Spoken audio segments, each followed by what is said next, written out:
Hi everyone, this is Swati, your English educator from Magnet Brains. कैसे हैं आप सब? I'm sure you all are safe and you're taking care of yourself. Okay, now guys, today we are going to start a topic जो कि दो तीन चीज़ों में आपकी हेल्प करेगा. पहला, to get you good marks. ठीक है, आपको बहुत अमेजिंग मार्क्स आएंगे. क्यों? क्योंकि आप जब ऐसे लिखते हो या आपको कोई पैराग्राफ राइटिंग करनी होती है या पिक्चर कॉम्पोजिशन होता है तो हमेशा ये देखा जाता है आप कितने डिस्क्रिप्टिव हो और कितने क्रिएटिव हो. मतलब कोई बात को आप कितने अच्छे शब्दों में समझा सकते हो. उसके लिए हम क्या करते हैं, हम सिमिलीज यूज़ करते हैं, अलग अलग टाइप के मुहावरे यूज़ करते हैं, हम ईडियम्स यूज़ करते हैं. बेसिकली हम अपनी राइटिंग को बहुत क्रिएटिव बना देते हैं. राइट. सेकेंड चीज़, आप जब नॉर्मल लैंग्वेज में बात करते हो, ठीक है, किसी भी लैंग्वेज में जब आप बात करते हो तो आपकी जो बातें हैं ना वो बहुत अमेजिंग तब होती हैं जब आप उसको उतना ही क्रिएटिव करो. एक बात को सिंपल तरीके से करो और एक बात में कुछ मुहावरे ऐड कर दो या इडियम्स ऐड करते हो तो क्या होता है, होता क्या है, आपकी बात में वजन आ जाता है. ठीक है, सामने वाला भी सोचता है यार इसको बहुत अच्छा नॉलेज है. थर्ड थिंग, ऑब्वियसली ये आपका नॉलेज बढ़ाता है. सो the topic that we are going to learn today is proverbs. ठीक है, the way of wisdom. क्या लिखा है यहाँ पे? Proverbs, the way of wisdom. Wisdom क्या होता है? दो चीजें होती है, एक होता है नॉलेज और एक होता है विजडम.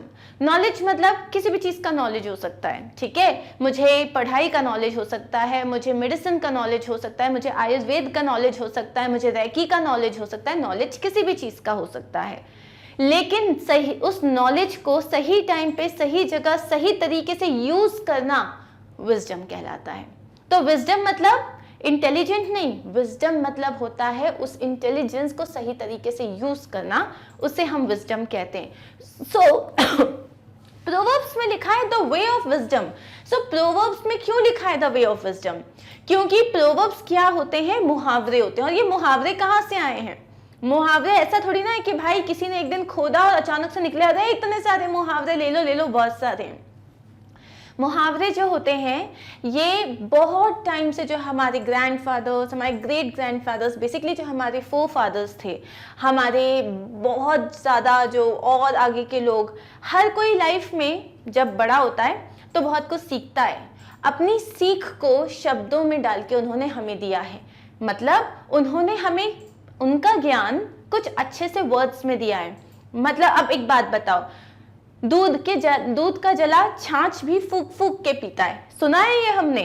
ठीक है. या अब पछताए होत क्या जब चिड़िया चुग गई खेत. ये सब क्या है? लोगों ने देखा होगा कि भाई जब काम बिगड़ गया या पहले समझने से तो कुछ होता, लेकिन अब रोने का क्या फायदा है, अब रोने से तो कुछ मिल नहीं जाएगा. ये क्या है? ये सीख है, ये उनका विजडम है जो उन्होंने हमें ट्रांसफर किया है. ठीक है, तो मुहावरे क्या होते हैं? मुहावरे ग्रेट सेइंग्स होते हैं, उनका एक्सपीरियंस होता है, उनका विजडम होता है जो उन्होंने हम तक इम्पार्ट किया है. So we are going to start with proverbs today. What are we going to do? We are going to do around 45-46 very common proverbs. ठीक है, 45 से 46 बहुत कॉमन प्रोवर्ब्स हम देखने वाले हैं, उनके मीनिंग्स, उनका सेंटेंस में यूज, उसके अलावा कुछ प्रैक्टिस एक्सरसाइजेस करेंगे. अब इससे क्या होगा? एक तो ये कि आपको नॉलेज मिलेगा, दूसरा आप इनको अगर अपने एसेज में स्टार्ट यूज करोगे, पैराग्राफ राइटिंग में यूज करोगे, ट्रस्ट मी, सीधा प्रोवर्ब देख के टीचर, लेकिन प्रोवर्ब देख के टीचर मार्क्स तो दे देगी, लेकिन ये है सही जगह पे सही प्रोवर्ब भी यूज करना पड़ेगा. तो हम देख लेते हैं प्रोवर्ब्स एक्चुअली होते क्या हैं. A proverb is basically just an expression or saying based on common sense or experience. Proverbs क्या होते हैं? सिर्फ एक एक्सप्रेशन है. एक्सप्रेशन मतलब एक बात है, एक तरीका है, एक बात करने का तरीका है या सेइंग है. क्या है? एक्सप्रेशन है या सेइंग है जो आपको क्या बताते हैं, या तो अपने कॉमन सेंस और एक्सपीरियंस के बेस्ड पे आपको अपना विजडम प्रोवाइड करते हैं. They are nothing but common and traditional sayings which explain some truth. लोगों से सुना होगा, बोलते अरे हमारे यहाँ तो कहा जाता है कि, मतलब क्या है, ये ट्रेडिशनल सेइंग्स भी होती हैं. हर ट्रेडिशन में अपने मुहावरे होते हैं, हर कास्ट के, हर लैंग्वेज के, हर रिलीजन के अपने मुहावरे होते हैं, क्योंकि वहाँ के लोग उस तरीके से उसे बोलते हैं. The origin of most common proverbs generally lies in local or universal truths and principles. लेकिन हर मुहावरा का ओरिजिनलिटी जो होती है उसका बेस होता है कोई एक यूनिवर्सल ट्रुथ, मतलब कोई एक ऐसी चीज जो हर चीज के लिए कॉमन है। जैसे कि सुना है हमने बहुत बार, honesty is the best policy, मतलब अगर आप ऑनेस्ट हो तो हर चीज सही है। ऑनेस्टी ही एक सबसे अच्छी पॉलिसी है जो आपको अपनी लाइफ में उतारनी चाहिए। हमेशा you have to be honest. क्या ये ऐसा कुछ है कि कोई एक पर्टिकुलर रिलीजन बोलेगा हाँ ऑनेस्टी बिल्कुल सही है, कोई एक रिलीजन बोलेगा नहीं नहीं ऑनेस्टी तो बकवास चीज है, you have to be dishonest? ऐसा तो नहीं है। तो ये एक यूनिवर्सल ट्रुथ है जो हर लोगों के लिए, हर किसी के लिए कॉमन होता है, सही होता है।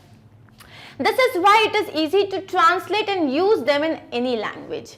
इसीलिए हर लैंग्वेज में वो यूज होता है और हर लैंग्वेज में ट्रांसलेट हो जाता है, because these are universal truths. तो 3 वर्ड्स जो आपको प्रोवर्ब की डेफिनेशन के लिए याद रखने, एक ये ट्रेडिशनल सेइंग्स होती हैं, ठीक है, जिसमें अपना एक्सपीरियंस या कॉमन सेंस शेयर किया जाता है, एंड ये यूनिवर्सल ट्रुथ्स और प्रिंसिपल से डिराइव किए जाते हैं। आई होप इतना क्लियर हो गया होगा। Now we are going to start with एक छोटा सा और explanation that the main characteristic of a proverb is that it explains a truth और प्रिंसिपल। ये हम समझ चुके हैं। This truth can be from diverse fields, like ये ह्यूमन एक्सपीरियंस पे बेस्ड हो सकता है, हिस्ट्री पे बेस्ड हो सकता है, एडवाइस पे बेस्ड हो सकता है। They can also be philosophical in many ways. तो आपके जो आते हैं ना, आपको ज्ञान आता है, ज्ञान कहाँ से मिलता है? एक्सपीरियंस से मिलता है। एक्सपीरियंस जो हम करते हैं या हमने किसी और को करते हुए देखा, या हमने हिस्ट्री देखी, महाभारत देखी, रामायण देखी, हमने कुरान पढ़ी, हमने बाइबल के बारे में पढ़ा, हमने मतलब क्राइस्ट के बारे में पढ़ा, इन सब को पढ़ने से हमें जो ज्ञान मिला उससे हमने कुछ प्रोवर्ब्स बना दिए। ठीक है, अब हम कुछ प्रोवर्ब्स डिस्कस करेंगे, और ये जो प्रोवर्ब्स है, you don't have to learn them all in one day, not possible. ठीक है, लेट्स टॉक प्रैक्टिकल हियर। ये सारे प्रोवर्ब्स आप एक दिन में लर्न नहीं करोगे, लेकिन आपको जब समझ में आ जाएंगे, और मे बी जब आप कंटिन्यूसली जब भी आपके पास फ्री टाइम है आप उसको रीड करोगे तो वो आपके दिमाग में पक्का पक्का बैठ जाएंगे। ठीक है, so here we start with our first proverb, absence makes the heart grow fonder. अब हर प्रोवर्ब का मीनिंग मैं आपको एक एग्जाम्पल के साथ बताऊंगी। ठीक है, आप और आपका भाई, आप आपकी बहन जो भी हैं, बहुत झगड़ा करते हो, मतलब मम्मी परेशान हो जाती है, क्या है कुत्ते बिल्लियों की तरह लड़ते हो, तुम दोनों को एक एक तलवार दी ना, दोनों में से एक ही बचेगा। ऐसे ये ना बहुत ही कॉमन एग्जाम्पल्स हैं, मतलब मेरे घर में तो बहुत यूज होते थे। अब आपका भाई, आपकी बहन जो है वो पढ़ने के लिए कहीं और चले गए, या किसी कोई एक नानी के घर गया है। अब क्या हुआ, अब आप अकेले हो गए हो, अब आपको उसकी बहुत याद आती है। ठीक है, तो इससे क्या पता चलता है, जब कोई दूर चले जाता है तब हमें उसकी ज्यादा याद आती है। ठीक है, एब्सेंस मतलब किसी का ना होना, makes the heart grow fonder, मतलब आप उससे क्या होता है, आपका दिल उसको ज्यादा याद करने लग जाता है, वो उसको ज्यादा बहुत उसको मिस करने लग जाता है। So absence makes the heart grow fonder. What does this mean?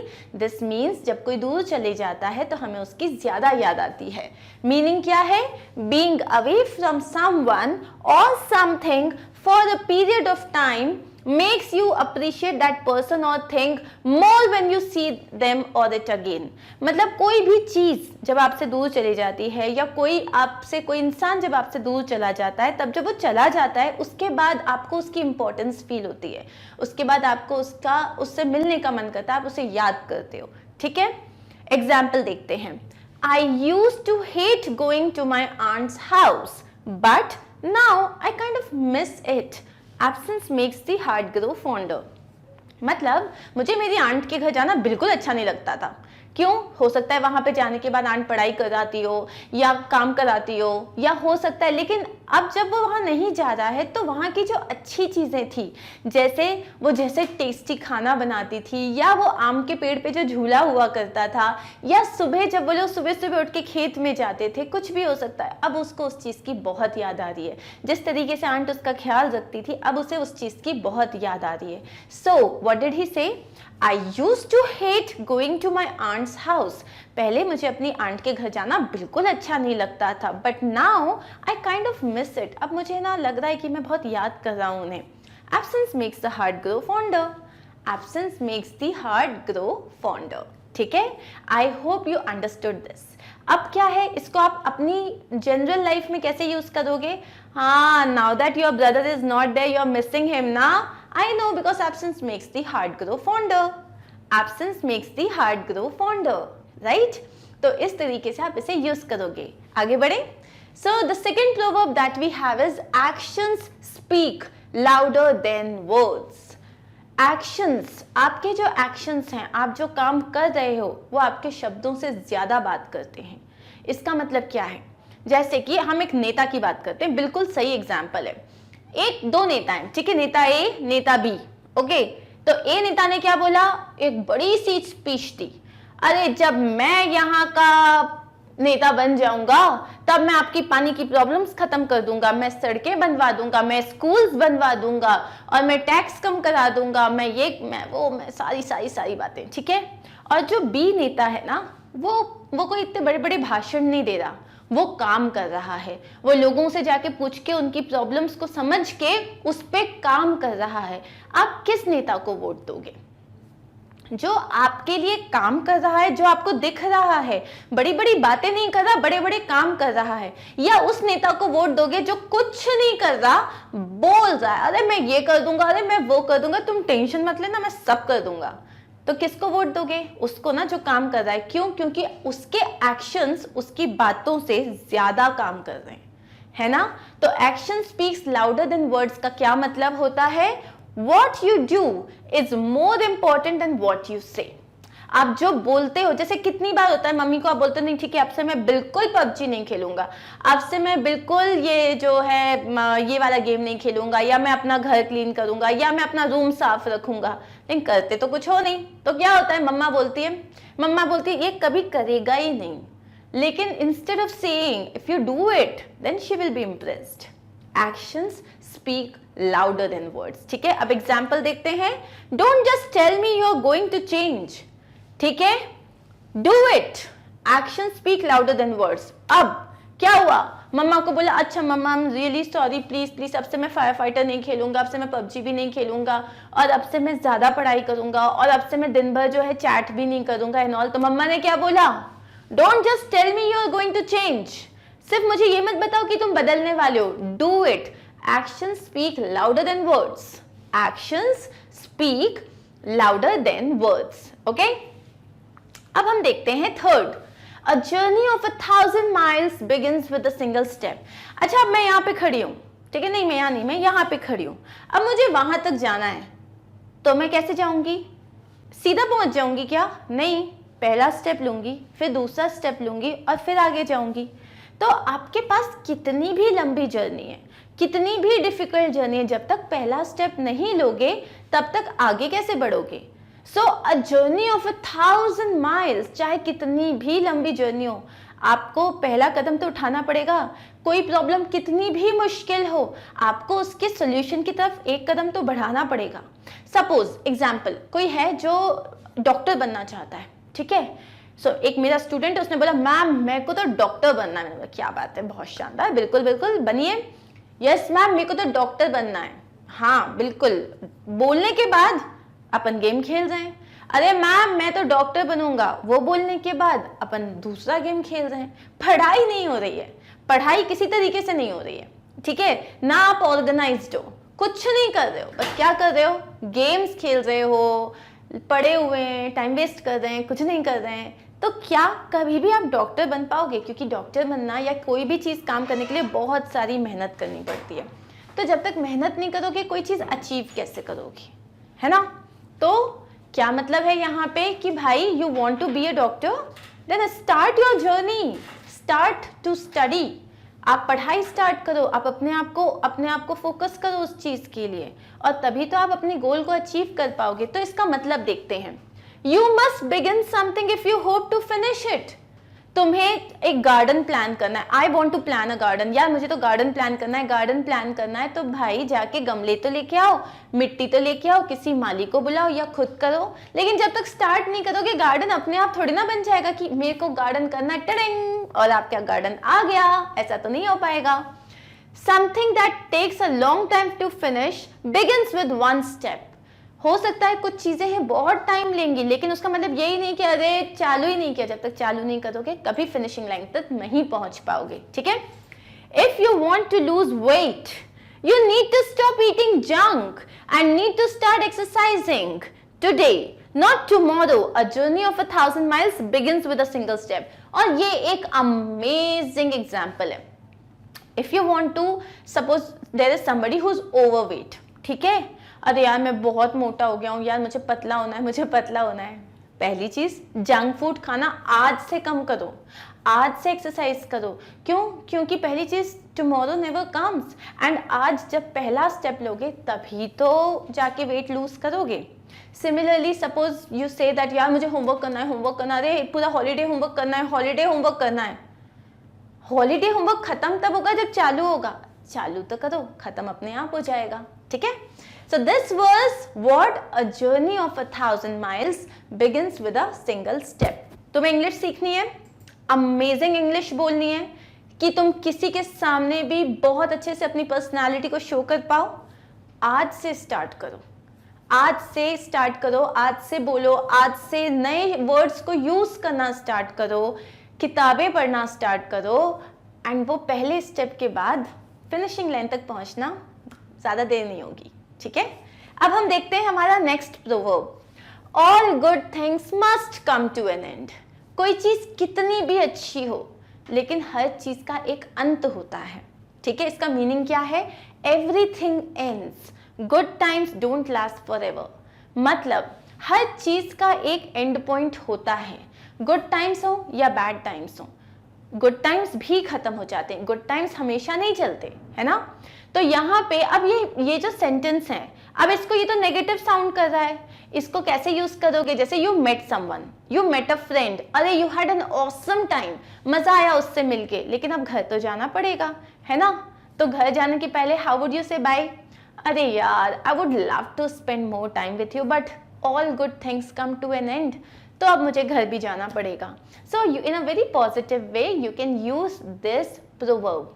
All good things must come to an end. All good things must come to an end. अब इसको सेंटेंस में कैसे यूज करेंगे? आई wish this vacation would go on forever. It's so bad that all good things must come to an end. कि काश यार ये जो गर्मियों की छुट्टियां चल रही है या ये वेकेशन चल रही है, सपोज आप स्विट्जरलैंड गए हो वेकेशन के लिए, या आप मनाली गए हो, या आप अपनी नाना नानी के यहाँ अपने फार्म हाउस पे गए हो, जहाँ पे आपके घर के पास में एक बहुत खूबसूरत सी नदी है, आपके पास कुछ पेट्स हैं और वहाँ पे बहुत ब्यूटीफुल खेत हैं और आप बहुत इंजॉय कर रहे हो ये टाइम. तो आप क्या बोलोगे? अरे यार वेकेशन खत्म हो गए, वापस घर जाना पड़ेगा. काश हर खूबसूरत, हर अच्छी चीज को खत्म नहीं होना पड़ता. I wish all good things must, you know, I wish it's a bad thing that all good things must come to an end. Okay. Now the next proverb that we are going to see is a picture is worth 1,000 words. A picture is worth 1,000 words. इसका मतलब क्या होता है? इसका मतलब होता है जब आप किसी को बता दो, जैसे आपको मैंने बताया, अरे तुझे पता है मैं एक फ्रेंड से मिली, oh she was so pretty, उसके बाल ना वो इधर इधर तक लंबे थे, हल्के सुनहरे कलर के थे, उसकी आईज ऐसी सी, उसके लिप्स ऐसे थे. अब एक बात बताओ, मैंने तुम्हें पूरे इतने सारे वर्ड्स में एक्सप्लेन किया कि वो कैसी दिखती है. अगर उसकी जगह मैं तुम्हें उसकी फोटो दिखा दूंगी तो क्या होगा? तुम्हें एक बार में समझ में आ जाएगा वो कैसी दिखती है. इसका मतलब एक पिक्चर जो है, जो आप 1,000 वर्ड्स में कोई चीज एक्सप्लेन करते हो, उसमें बस एक पिक्चर दिखा दो तो इट्स वर्थ इट, राइट. तो इसका मतलब क्या है? An image can tell a story better than words. एक इमेज जो है वर्ड से बेटर एक स्टोरी को बता सकती है. तभी जब हम मूवीज देखते हैं तो क्या होता है, हम बहुत इजीली उस चीज को समझ पाते हैं, लेकिन कोई जब हमें बता रहा है तो हमें अपनी इमेजिनेशन पावर को यूज करना है. ऑब्वियसली वो भी इंटरेस्टिंग होता है, लेकिन a picture is worth 1,000 words. या let's see the example. I was not sure that he loved her, but then I saw them hugging at the airport. A picture is worth 1,000 words. तो example में हमने क्या लिया कि एक इंसान बोल रहा है अरे मुझे बिल्कुल नहीं लगता था, मतलब मैंने बिल्कुल भी, आई वॉज नॉट श्योर कि वो एक दूसरे से प्यार करते हैं, लेकिन फिर एक दिन मैंने उन दोनों को एयरपोर्ट पे देखा, वे दे वर हगिंग ईच अदर, वो दोनों एक दूसरे को गले लगा रहे थे, तब मुझे समझ में आ गया why, because a picture is worth 1,000 words. आप 10 चीजें सुनते हो लेकिन बिलीव उस पर करते हो जो देखते हो, और जैसे ही आपने उस किसी चीज को देखा तो जो सुनी सुनाई होती है वो सब जाती है मतलब चूल्हे में, और आप क्या करते हो, उस चीज पे बिलीव कर लेते हो जो आपने देखा है। A picture is worth 1,000 words. समझ में आया? ओके, अब हम आगे बढ़ते हैं नेक्स्ट प्रोवर्ब के साथ। A watched pot never boils. Oh yes, it's very interesting. A watched pot never boils. कभी कोई चीज बॉईल की है, जैसे मान लो चावल बॉईल कर रहे हो या कोई भी चीज बॉईल कर रहे हो, बार बार जाके ना उसे खोल के देखो, या कुकर में मान लो आलू उबाल रहे हो तो कुकर में लगाया, अब उसके बाद खोला, अरे बॉईल हुआ क्या, फिर बंद कर दिया, फिर खोला, अरे बॉईल हुआ क्या, अरे भाई जब तक उसके अंदर स्टीम डेवलप नहीं होगा, जब तक तुम उसे बंद करके चैन से उबलने नहीं दोगे, वो उबलेगा कैसे? तो अ वॉश्ड पॉट नेवर बॉइल्स मतलब अगर मान लो कोई काम कर रहा है, आप बार बार उसको इंस्पेक्ट करोगे, बार बार जाके देखोगे, तो वो कभी भी प्रोडक्टिव नहीं हो पाएगा, वो अपना काम सही तरीके से पूरा नहीं कर पाएगा। You have to let the person be, थोड़े टाइम के लिए उन्हें छोड़ दो और वो अपना काम सही तरीके से करेंगे। एग्जाम, इसका मीनिंग देख लेते हैं। If something takes time to do, अगर मान लो किसी चीज में समय लग रहा है, it doesn't help to constantly check on it, continuously अगर आप उसको चेक करोगे तो वो आपकी हेल्प कभी नहीं करेगा। You just have to give it time. ठीक है, इसका मैं एक बहुत अच्छा एग्जाम्पल देती हूँ। ओके, तो जब मैं छोटी थी तो मेरी मम्मा जो थी वो मेरी मम्मा जो है गार्डनिंग करती थी, तो मेरी मम्मा एक गुलाब का पेड़ लेके आई। ठीक है, और वो जो गुलाब का पेड़ था ना वो अलग था, वो काला गुलाब था, बहुत ही रेयरली मिलता था। मैं am talking about a long time back. तो मम्मा वो लेके आई। ठीक है, अब मम्मी ने उसको लगा दिया, मैं बड़ी खुश, वाह हमारे घर में काला गुलाब होने वाला है। ठीक है, तो जब मम्मा उसे लगा दी थी, मम्मी ने मुझे बताया थोड़े टाइम में इसमें जड़ आ जाएगी, फिर जो मिट्टी है वो जो जड़ है वो मिट्टी को पकड़ लेगी, फिर ये बहुत जल्दी ग्रो होगा। I said okay. ठीक है, मैं बहुत छोटी थी, तो आपसे भी छोटी थी मैं। तो उसके बाद अब मम्मी जो है रोज उसमें पानी डालती थी, लेकिन वो जो पेड़ था ना, वो पेड़ दिन पे दिन जो है वो लूज होता जा रहा था, मुरझाता जा रहा था। मम्मी ने खाद भी डाली लेकिन फिर भी वो मुरझा रहा था। तो एक हफ्ते के बाद, ऑलमोस्ट लाइक 4-5 दिन के बाद मम्मी बोलती है अरे यार ये पेड़ ने जड़ पकड़ी या नहीं पकड़ी? तो मैंने फटाक से बोला मम्मा नहीं पकड़ी। मम्मी ने बोला तुम्हें कैसे पता? भाई रोज निकाल के देखती हूँ ना जड़ पकड़ी या नहीं पकड़ी। So this actually happened. Okay, मैं रोज निकाल के देखती थी, अरे आज तो जड़ नहीं पकड़ी। I was very young, maybe 4 or 5 years. और उसके बाद मेरी माँ ने बोला अच्छा, और फिर मुझे ज्ञान मिला that ये we are not supposed to do this. तो what did I do? I was continuously watching the pot, so it never boiled. है ना, कोई काम को होने के लिए छोड़ दो, देखो हो रहा है नहीं हो रहा है। मतलब पूरे टाइम किसी को आप नैक करोगे ना, कितना हुआ क्या हुआ, सामने वाला काम नहीं कर पाएगा। ओके, एग्जाम्पल देखते हैं। I know you think he is going to be a great guitar player one day. ठीक है, but stop criticizing so much, he just started taking lessons 2 weeks ago, a watched pot never boils. So suppose कि एक मम्मा में और एक मम्मा पापा में discussion हो रहा है। मम्मा ने बोला आई नो कि तुम चाहते हो, तुम्हें पता है वो एक दिन बहुत बड़ा गिटारिस्ट बनेगा, लेकिन उसको इतना क्रिटिसाइज मत करो, वो उसने अभी अभी तो लेसन्स लेना स्टार्ट किए हैं। ठीक है, अभी 2 ही वीक हुए हैं, थोड़ा टाइम तो दो उसको। अ वॉच्ड पॉट नेवर बॉइल्स मतलब कंटिन्यूसली उसे क्रिटिसाइज करोगे, उसको देखते रहोगे तो वो अच्छे से काम नहीं कर पाएगा। So give him some time. Okay, I hope we got this. Let's move ahead. Beggars can be choosers. ठीक है, तो जो लोग बेगर्स होते हैं, भीख मांगने वाले के पास कभी ऑप्शन होता है क्या कि नहीं sir listen you know what, मुझे ये वाला नोट नहीं चाहिए, मुझे वो वाला नोट चाहिए, या नहीं sorry I don't want 10 rupees, आप ना मुझे 100 रुपीज दो। जो दे रहा है वो बोलेगा रहने दो और निकल लेगा वहां से। तो जो बेगर्स होते हैं, बेगर्स कैन बी चूजर्स। लेकिन अब हम इसे कहाँ यूज करेंगे, पहले इसका मीनिंग समझते हैं। If you are in a bad situation and someone offers to help you, अगर मान लो आप किसी गलत परिस्थिति में हो, अगर आपके साथ कोई प्रॉब्लम हो गई है, सिचुएशन खराब चल रही है और कोई उस सिचुएशन में आपकी हेल्प आपको करने के लिए ऑफर करता है, you have to take whatever they give you and shouldn't ask for more. तो उस वक्त जो मिल रहा है वही अच्छा, ठीक है। उस वक्त ये नहीं होना चाहिए नहीं मुझे ये नहीं चाहिए, मुझे ये चाहिए। जैसे कि सपोज आपके घर पे इलेक्ट्रिसिटी नहीं है या कुछ हो गया या बहुत बारिश हो रही है और आप लोग ऑफिस में स्टक हो गए, ठीक है, या आप अपने स्कूल में स्टक हो गए। अब स्कूल में खाने में सिर्फ करेले की सब्जी बनी और रोटी बनी और कुछ नहीं है। अब बहुत सारे ऐसे बच्चे होते हैं जिन्हें करेला अच्छा नहीं लगता, लेकिन बना तो वही है, ना कोई सब्जी है, ना कुछ और है, ना दाल है, ना दही है, खाना तो पड़ेगा ना, because beggars can't be choosers.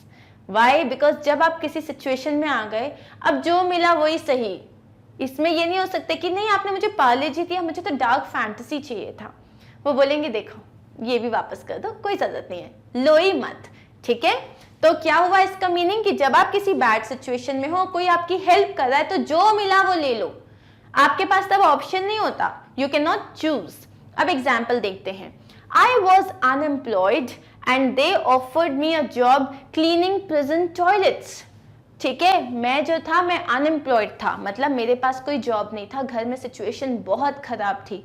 Finally मुझे एक जॉब मिला, लेकिन जॉब क्या था कि प्रिजन में जो टॉयलेट्स होते हैं मुझे वो क्लीन करना था। I did not like the job, of course वो जॉब मुझे बिल्कुल अच्छा नहीं लगा, बट आई एक्सेप्टेड इट। लेकिन फिर भी वो जॉब मैंने ले लिया, क्यों? Because beggars can't be choosers. क्योंकि अगर मेरे पास कोई ऑप्शन नहीं है, मुझे पैसे चाहिए, I have to raise my family, इसीलिए मैंने वो जॉब ले लिया, ठीक है। So here I hope you understood this particular proverb as well. Now how many proverbs we did? We did 7. So we have a long way to go. अब देखो एक सिंपल सी बात है, ठीक है। आपको इसमें क्या करना है, आपको ये प्रोवर्ब्स जैसे आपने मान लिए, समझ लिए, अंडरस्टूड प्रॉपरली, अब ना इसे अपने सेंटेंसेस में यूज करो।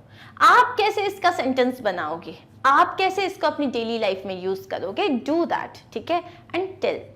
सो वो जो कमेंट होता है ना नीचे, उसमें बताना कि मैम इसका ये मैंने एक सेंटेंस बनाया है, I will be very proud, okay. हम पढ़ रहे हैं प्रोवर्ब्स, जिसमें हम ऑलरेडी 7 प्रोवर्ब्स डिस्कस कर चुके हैं। प्रोवर्ब्स क्या होते हैं? हिंदी में हम इन्हें मुहावरे कहते हैं, जो कि यूनिवर्सल ट्रुथ्स बताते हैं आपके एक्सपीरियंस के बेस पे। मतलब जो हमारे बूढ़े बुजुर्ग लोग थे, फोर फादर्स थे जो हमारे, उन्होंने अपने एक्सपीरियंस के बेस पे, अपने कॉमन सेंस के बेस पे हमें कुछ बातें सिखाई, ताकि हम अपनी लाइफ में बहुत सक्सेसफुली आगे बढ़ पाएं, ठीक है। तो हम ऐसी 7 प्रोवर्ब्स को डिस्कस कर चुके हैं, and moving forward for like you know we have the 8th one over here. Beauty is in the eye of the beholder. इसको और एक और तरीके से कहते हैं, जिसमें बोलते हैं ब्यूटी लाइज, LIES, ठीक है। Beauty lies in the eyes of the beholder, मतलब इसका मतलब क्या है? What is beautiful is different for each person. आप किसी चीज को किस तरीके से देखते हो, वो आपका नजरिया है। तो हो सकता है कोई चीज आपके लिए बहुत ब्यूटीफुल हो सकता है वो मेरे लिए उतनी ब्यूटीफुल नहीं हो सकता है कोई चीज है जो मेरे लिए बहुत अमेजिंग है, बहुत ब्यूटीफुल है, आपको वो सो लगे या नॉर्मल लगे। तो ब्यूटी क्या होती है? ब्यूटी आपकी आंखों में आप जिस तरीके से देखते हो, आपके नजरिए पे डिपेंड करता है। तो beauty is in the eye of the beholder, और beauty lies in the eye of the beholder. इसका मतलब होता है कि आप किसी चीज को किस तरीके से देखते हो, वो आपके नजरिए पे डिपेंड करता है। हो सकता है आपके नजरिए, आपके हिसाब से कोई चीज अच्छी हो और कोई चीज बुरी हो, और हर इंसान का नजरिया अलग होता है, हर इंसान की अपनी एक सोच होती है, ठीक है। तो एग्जाम्पल देखते हैं। I think their house is ugly but they seem to like it, beauty is in the eye of the beholder. मतलब मुझे तो उनका घर बहुत ही खराब लगा, कितना अगली था उनका घर, लेकिन ऐसा लग रहा है कि उन्हें उनका घर बड़ा पसंद है। अब क्या कर सकते हैं? Beauty lies in the eyes of the beholder, ठीक है। आगे बढ़ते हैं। Better late than never. अब सपोज, ठीक है, I entered the class and I'm like huffing and puffing like, oh, okay. Why? Because let's say that I was driving really rash. Would you want me to do that? अगर मैं जो हूँ, मैं अपनी car को बहुत fast चला रही हूँ और एकदम 100 की और 120 की स्पीड में चला रही हूँ, क्यों? क्योंकि मैं क्लास में लेट हो रही हूँ, तो मुझे जल्दी आना है। लेकिन अगर मैं इतनी स्पीड में जब चला रही हूँ, तो अगर मेरा एक्सीडेंट हो गया तो मैं तो कभी पहुँच ही नहीं पाऊंगी। So it's okay, 5 minute 2 minute late चलता है, बट कभी नहीं आने से तो बेहतर ही है ना। It's better late than never. मतलब कभी नहीं किया उससे अच्छा ये थोड़ा डिले हो गया, थोड़ा लेट हुआ लेकिन चलता है, ठीक है। So better late than never का मतलब क्या होता है? Meaning it is better to finish something late than to never do it at all. It's okay कि कोई काम आप थोड़ा लेट कर रहे हो, ठीक है, लेकिन नहीं करने से तो बेटर है कि करो, थोड़ा लेट करो लेकिन करो। फॉर एग्जाम्पल, आपको मैंने होमवर्क दिया कि मैं जितनी भी वोकैबुलरी वर्ड्स आपको बताती हूँ, आप मुझे उसके सेंटेंसेस बना के सबमिट करो। कभी नहीं करने से बेटर है कि थोड़ा लेट करो।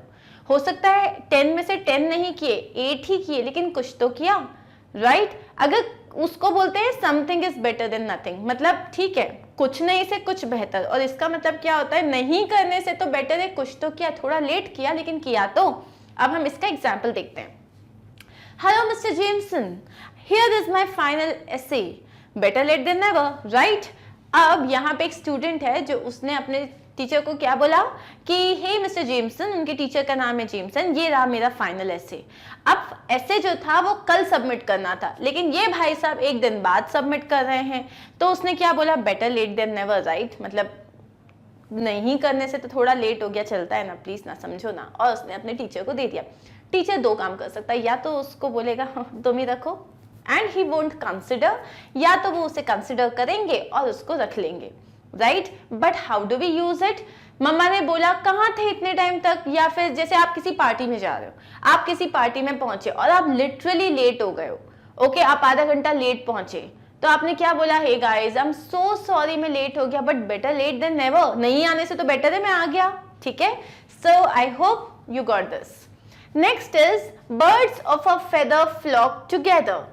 Birds of a feather flock together, जैसे कि आप और आपके बेस्ट फ्रेंड, ठीक है, आपका एक बेस्ट फ्रेंड है ना, तो आप और आपका बेस्ट फ्रेंड हमेशा ही साथ में होते हो। कभी आप लोग लंच भी साथ में करते हो, आप गेम्स साथ में खेलते हो, घर पे होने के बाद भी आप बातें करते रहते हो। अगर आप जैसे मान लो कोई आपको ढूंढ रहा है और आप नहीं मिल रहे हो, तो लोग आपके बेस्ट फ्रेंड से पूछते हैं अरे वो कहाँ है, क्योंकि उनको लगता है अरे इसको तो पता ही होगा। ये क्या होता है? जब दो लोग एक दूसरे को पसंद करते हैं, जब दो लोग जिनके टेस्ट सेम होते हैं, दोनों को क्रिकेट खेलना पसंद है या दोनों को फुटबॉल खेलना पसंद है, दोनों को आर्ट एंड क्राफ्ट में मन लगता है, तो they would like to spend time together. इसीलिए birds of a feather flock together का मतलब होता है पीपल हु आर सिमिलर। जो लोग सिमिलर होते हैं, सेम नहीं, सिमिलर। सिमिलर मतलब जो लोग की सोच सेम होती है, जिनको सेम काइंड ऑफ हॉबीज अच्छी लगती है, they spend time together. Birds of a feather flock together, तो जो लोग सिमिलर होते हैं उनको एक दूसरे के साथ रहना पसंद होता है। अब मान लो तुमको पसंद है क्रिकेट और मैं हूँ बहुत बड़ी फुटबॉल की फैन, ठीक है, तुम मुझे क्रिकेट दिखाओगे तो मैं बोर हो जाऊंगी ना। लेकिन कोई दूसरा है जो फुटबॉल बहुत पसंद करता है, वो फुटबॉल के बारे में बात कर रहा है या उसके मैच देखने को जा रहा है, मैं उसके साथ चली जाऊंगी, because I would like to be with that person. क्यों? क्योंकि हमारी सोच मिलती है, हमारी पसंद मिलती है। So birds of a feather flock together. Yes मम्मा, I really like my friend and I was with her, you know this, because birds of a feather flock together. Okay, going on, we have cleanliness is next to godliness, ठीक है, cleanliness is next to godliness। अब इसका ये बहुत important चीज है। हमारी जो रिलीजियस बुक्स है ना, उसमें एक चीज लिखी हुई है दैट अगर there were different types of periods। सो आज हम जिस पीरियड में रहते हैं, जिसे कलयुग कहते हैं, इसमें क्या होता है, भगवान बोलता है see I do not want you to keep worshipping me, 10-10 घंटे तक मेरी प्रेयर्स करो। क्यों? क्योंकि ये जो है ना, ये कर्म युग होता है। मतलब आप अपना काम सही तरीके से करो, बिना चीटिंग के करो, और पूरी जो है फोकस और कंसंट्रेशन के साथ करो। प्लस गंदगी मत फैलाओ, ठीक है, अपना घर साफ रखो, अपने घर के आसपास का एरिया साफ रखो, अपना रूम साफ रखो। क्यों? क्योंकि सफाई जो है अगर आप कोई चीज़ साफ रख रहे हो मतलब आप ऑर्गेनाइज्ड हो, इसका मतलब आपका काम सही हो रहा है। तो ये अपने आप में जो है इट्स नेक्स्ट टू गॉडलीनेस, मतलब ये अपने आप में भगवान को पाने जैसा है। Cleanliness is next to godliness. It's good to be clean. God is clean and you should be too. ठीक है, कभी ऐसा अपन ने जो गॉड की मूवीज देखी हैं उसमें कभी ऐसा देखा है कि विष्णु जी है उनके पास में बहुत सारा कचरा पड़ा हुआ है? ऐसा नहीं है ना, हर चीज एकदम चमकती हुई रहती है। इट्स लाइक कोलिन से साफ किया हो टाइप्स। तो what do I mean to say is that cleanliness जो होता है उसको गॉडलीनेस मतलब उसको ऑलमोस्ट वर्शिपिंग करने जितना इंपॉर्टेंट माना गया है। Because if you are clean आप डिसीजेस से दूर रहोगे। अगर आप क्लीनलीनेस पे विश्वास करते हो इसका मतलब आप बहुत एक्टिव हो और आप एक हेल्दी लाइफ स्टाइल को मेंटेन कर रहे हो, आप ऑर्गेनाइज्ड हो। तो ये सारी चीज़ें अपने आप में एक पूजा के जितना इम्पोर्टेंट होता है। So I hope you understood this. Now let's see the example. Go take a shower before your date. You know what they say, cleanliness is next to godliness. अरे तुम्हारे जाने से पहले फटाक से जाओ नहा लो। तुम्हें पता है लोग क्या कहते हैं? यू नो व्हाट दे से, यू नो व्हाट दे से, मतलब तुम्हें पता है ना लोग क्या कहते हैं कि cleanliness is next to godliness. ठीक है, so we are going ahead. Now the next proverb that we have is don't bite the hand that feeds you. Don't bite the hand that feeds you. इसका मतलब है कि जो इंसान आपके लिए आपको हेल्प कर रहा है, आपको फॉर एग्जाम्पल सपोज आपका और आपके बॉस का झगड़ा हो गया, बहुत गंदा झगड़ा हो गया, ठीक है, आप अगर आपका बॉस आपको चिल्ला रहा है ना तो you have to keep your calm down. आपको सोचना पड़ेगा, क्यों? क्योंकि अगर आपने उससे चिल्लाया या उससे गंदे तरीके से बात करी तो क्या होगा, वो आपको जॉब से निकाल देगा। सो इसको क्या कहते हैं कि आप उस इंसान से पंगा मत करो जो इंसान आपके घर में आपको जिसके अंडर में आप काम कर रहे हो, या जैसे आपकी टीचर हैं कोई, ऐसे किसी इंसान के साथ पंगा मत लो जो आपको कोई चीज प्रोवाइड कर रहा है, क्योंकि फिर वो नहीं करेगा। मीनिंग क्या है? डोंट मेक समवन एंग्री और hurt someone who is helping you और पेइंग फॉर यू। जो आपको किसी भी तरीके से फाइनेंशियली हेल्प कर रहा है या किसी तरीके से आपको मान लो कोई नॉलेज इंपार्ट कर रहा है, कुछ भी कर रहा है, उससे गुस्सा मत करो, उसको गुस्सा मत दिलाओ। डोंट बाइट, मतलब बाइट मतलब काटना। Don't bite the hands which are feeding you. Feeding you मतलब जो आपको खिला रहे हैं, ठीक है, जो हाथ आपको खिला रहे हैं उन्हें काटना नहीं चाहिए। इसका मतलब है जो इंसान आपको फाइनेंशियली प्रोवाइड कर रहा है, पैसा दे रहा है, कभी उससे झगड़ा मत करो, क्योंकि वो नहीं देगा तो फिर क्या करोगे? Okay, let's see the example. You had a fight with your boss, are you stupid? Don't bite the hand that feeds you. Come on, तुमने अपने बॉस से झगड़ा किया, पागल हो क्या? Don't bite the hand that feeds you.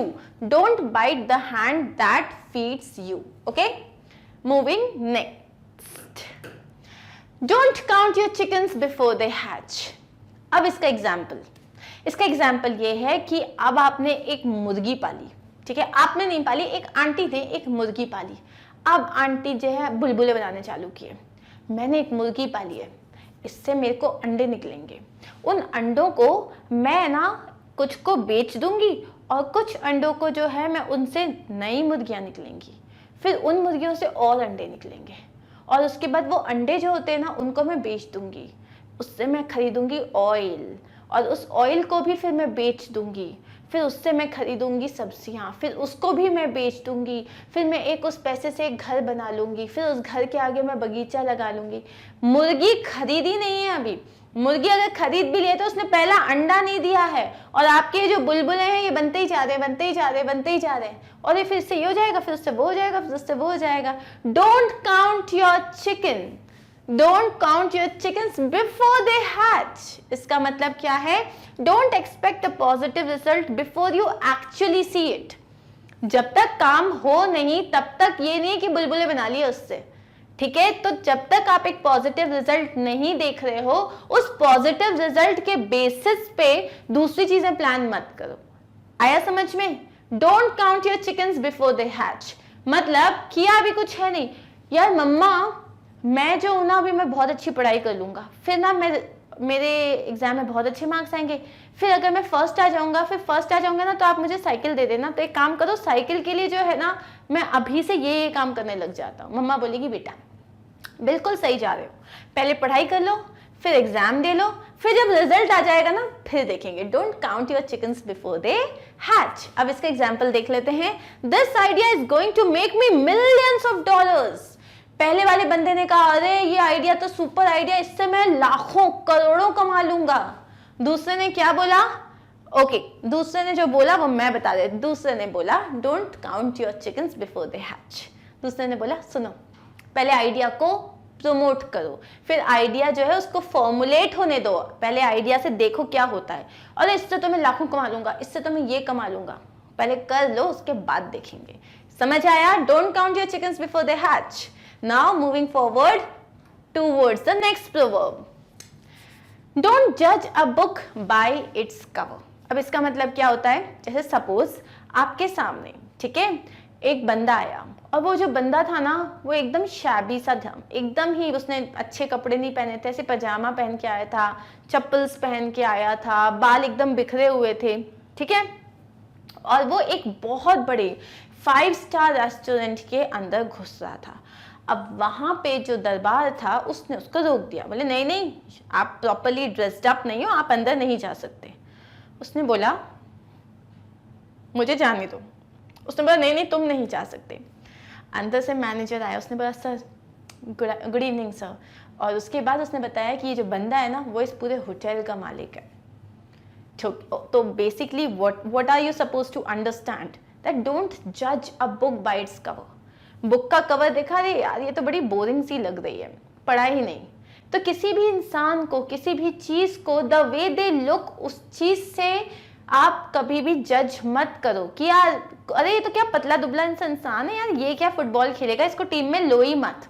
पता चला वो अपने आप में 6 लोगों पे भारी पड़ जाएगा, या ये लड़की इतनी मोटी है ये कैसे डांस कर पाएगी, ठीक है, और later she was the best dancer.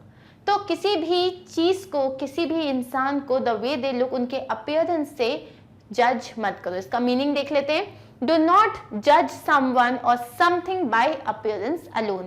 Example भी देख लेते हैं। Racism is still a problem today and it will continue to be that way until we learn not to judge a book by its cover. हमारी country में एक बहुत बड़ी problem है, ये जो काला होना और गोरा होना वाला जो है ना, ये एक बहुत बड़ी प्रॉब्लम है। अगर 2 लोग हैं, ठीक है, जो कि आप मान लो कि उनको चोरी के लिए जो है 2 सस्पिशन है, तो एक मान लो एक काला आदमी और एक गोरा आदमी है। गोरे आदमी को कोई नहीं बोलेगा किसने चोरी करी, सब बोलेंगे वो काले आदमी नहीं की होगी, क्योंकि हमारी प्रॉब्लम है, हमारी सोसाइटी की प्रॉब्लम है।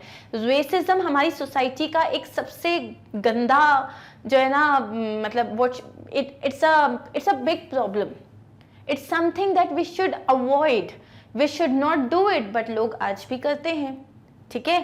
तो आज भी जितने भी ब्यूटी प्रोडक्ट्स होते हैं वो यही बताते हैं कि कैसे आप इससे गोरे हो जाओगे, कैसे, because why can't you be happy in your own skin, कि आपको जो है, भगवान ने आपको जो कलर दिया है, why can't you be happy in that. नहीं मुझे तो गोरा होना, मैं तो बेसन लगाऊंगी, या मैं तो ये fair and handsome something that cream मैं वो लगाऊंगी या लगाऊंगा।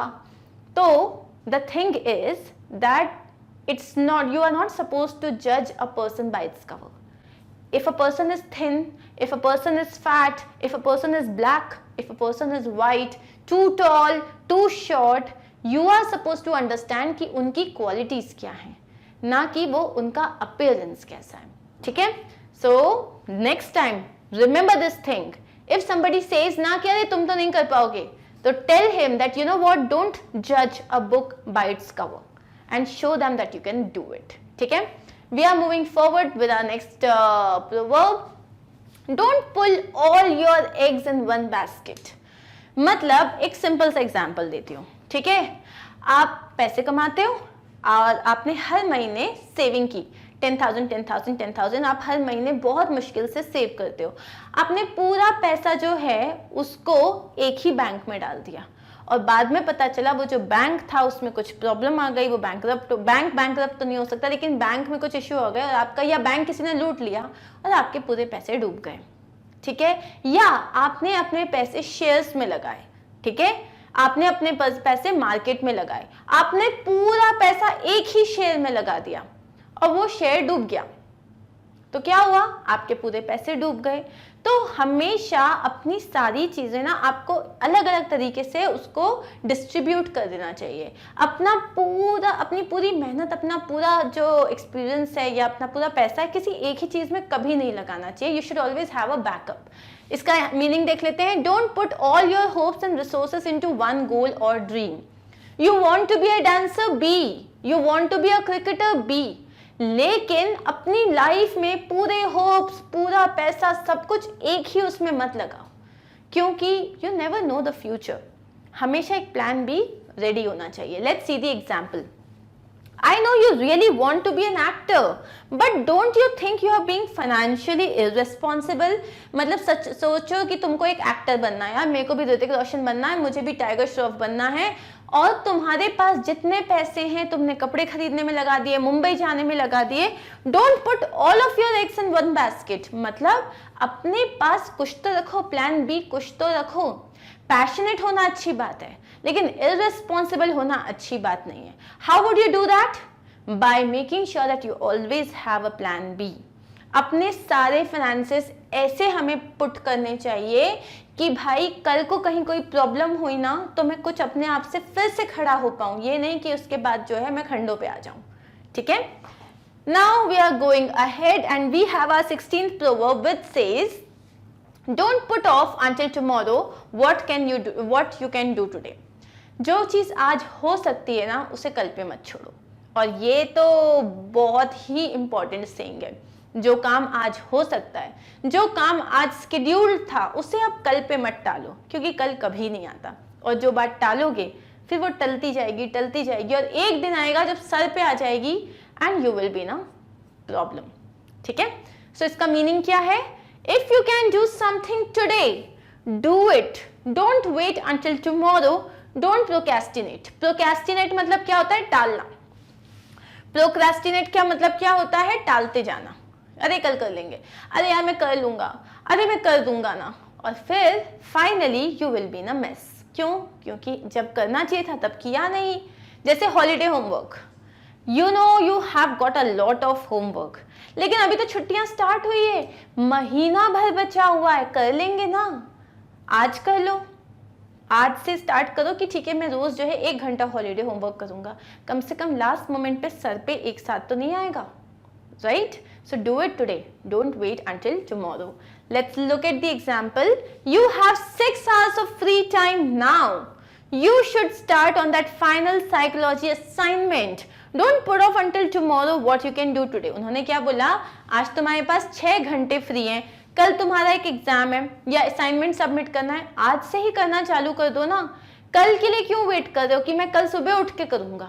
आज से करना चालू कर दो। व्हाई? बिकॉज एनीथिंग और something that you can do today, don't don't put off until tomorrow what you can do today. Okay, got it? ये एक बहुत ही ज्यादा इंपॉर्टेंट सेइंग है।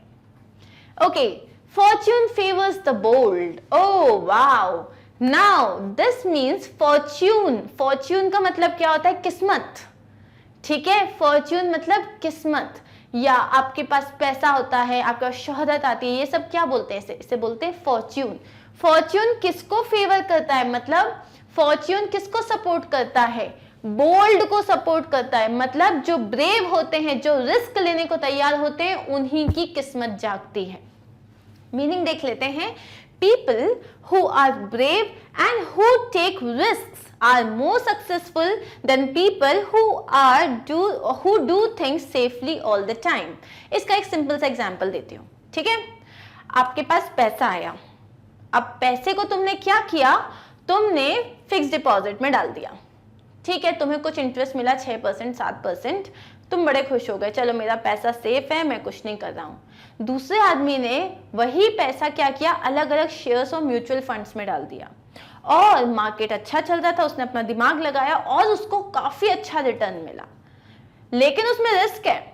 रिस्क क्या है? पैसे डूब भी सकते हैं। जब आप एफडी करते हो पैसे डूबने का कोई चांस नहीं है, लेकिन म्यूचुअल फंड्स में या शेयर्स में जब आप पैसा लगाते हो उसमें चांस है। जैसे लॉटरी आप खेलते हो, ठीक है, बहुत ही गंदी चीज है, बिल्कुल नहीं खेलना चाहिए। लेकिन जब आप लॉटरी खेलते हो तो क्या होता है? रिस्क है, या तो होगा या तो नहीं हो गया, हो गया तो लक, नहीं हुआ तो पैसे डूब गए। बस ये है कि जो हम म्यूचुअल फंड्स की बात कर रहे हैं, शेयर्स की बात कर रहे हैं, ये सारी चीज़ें लॉटरी नहीं है। इन सब में यू हैव अ थिंग कि आपने जो पैसा इन्वेस्ट किया है वो आपको कुछ तो मिल ही जाएगा, ठीक है।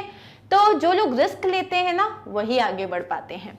मीनिंग देख लेते हैं, people who are brave and who take risks are more successful people than people who do things safely all the time. यार तुमको मान लो तुम्हें ट्रैक पे जाना, नहीं यार काय को ट्रैक, पार्क में चले जाते हैं। क्यों? कौन इतनी एक्सरसाइज करेगा, वहां जाके ये हो गया तो, अरे वहां जाके वो हो गया तो। बॉस ट्राई इट, एटलीस्ट थोड़ा तो रिस्क लो, ठीक है। और then you can do sky diving और रॉक जंपिंग, एनीथिंग, लेकिन उसके लिए रिस्क लेना पड़ेगा। So that's it, let's look at the example. It's a risk but the reward could be great, ठीक है। जो अभी हम करने जा रहे हैं रिस्की है, लेकिन इसका अगर रिजल्ट अच्छा आया तो रिवॉर्ड्स जो हमें मिलेंगे, जो हमें मतलब रिजल्ट मिलेगा वो बहुत अमेजिंग हो सकता है। Fortune favors the bold. I say fortune, let's do it. Why? Because fortune favors the bold. अगर हमने रिस्क नहीं लिया, ब्रेवरी नहीं दिखाई तो क्या होगा? कुछ नहीं होगा, जहां है वहीं रह जाएंगे, ठीक है। Let's see the next one. God helps those who help themselves. इसके ना आप लोगों ने बहुत वीडियोस देखे होंगे। एक आदमी था, वो नाव में डूब रहा था, ठीक है। वो नाव में गया और अचानक से नाव में एक छेद हो गया। अब वो था एक पूरी नदी के बीच में, ना इधर जा पाए ना उधर जा पाए। उसने भगवान को बुलाना चालू किया, हे भगवान मुझे बचा लो, हे भगवान मुझे बचा लो। तभी क्या हुआ, वहां पे एक बहुत, जब वो नाव में जा रहा था तो एक बहुत बड़ा सा पत्थर आया, ठीक है। तो उसने बोला नहीं, पत्थर नहीं, ये क्या पत्थर का मैं क्या करूं, मैं अगर जंप करूंगा या मैं कुछ करूंगा तो क्या होगा, अगर मैं डूब गया तो नहीं, मुझे तो भगवान ही आके बचाएंगे। उसके बाद उसको बहुत विश्वास था भगवान पक्का आके उसे बचाएंगे। थोड़ी दूर गया तो वहां पे क्या हुआ, उसने देखा एक पेड़ की झाड़ी थी, ठीक है। तो एक आदमी ने चिल्लाया, अरे इस झाड़ी को पकड़ लो बच जाओगे। उसने कहा नहीं, मुझे तो भगवान ही आके बचाएंगे। आगे गया और डूब गया। ऊपर पहुंचा भगवान के पास, अरे भगवान क्या यार, ये क्या बात होती है, आपने तो मरवा दिया, मतलब आपने तो हेल्प ही नहीं करी। भगवान ने बोला इधर आओ, वो जो पत्थर था, इतना बड़ा पत्थर जिसपे तुम इजीली बच सकते थे, वो मैंने ही तो दिया था, क्यों नहीं बचाया अपने आप को। वो जो इतनी बड़ी झाड़ी थी वो मैंने ही तो दी थी, तो साक्षात मुझे प्रकट होने की जरूरत नहीं है, बस उस झाड़ी को पकड़ते बच जाते।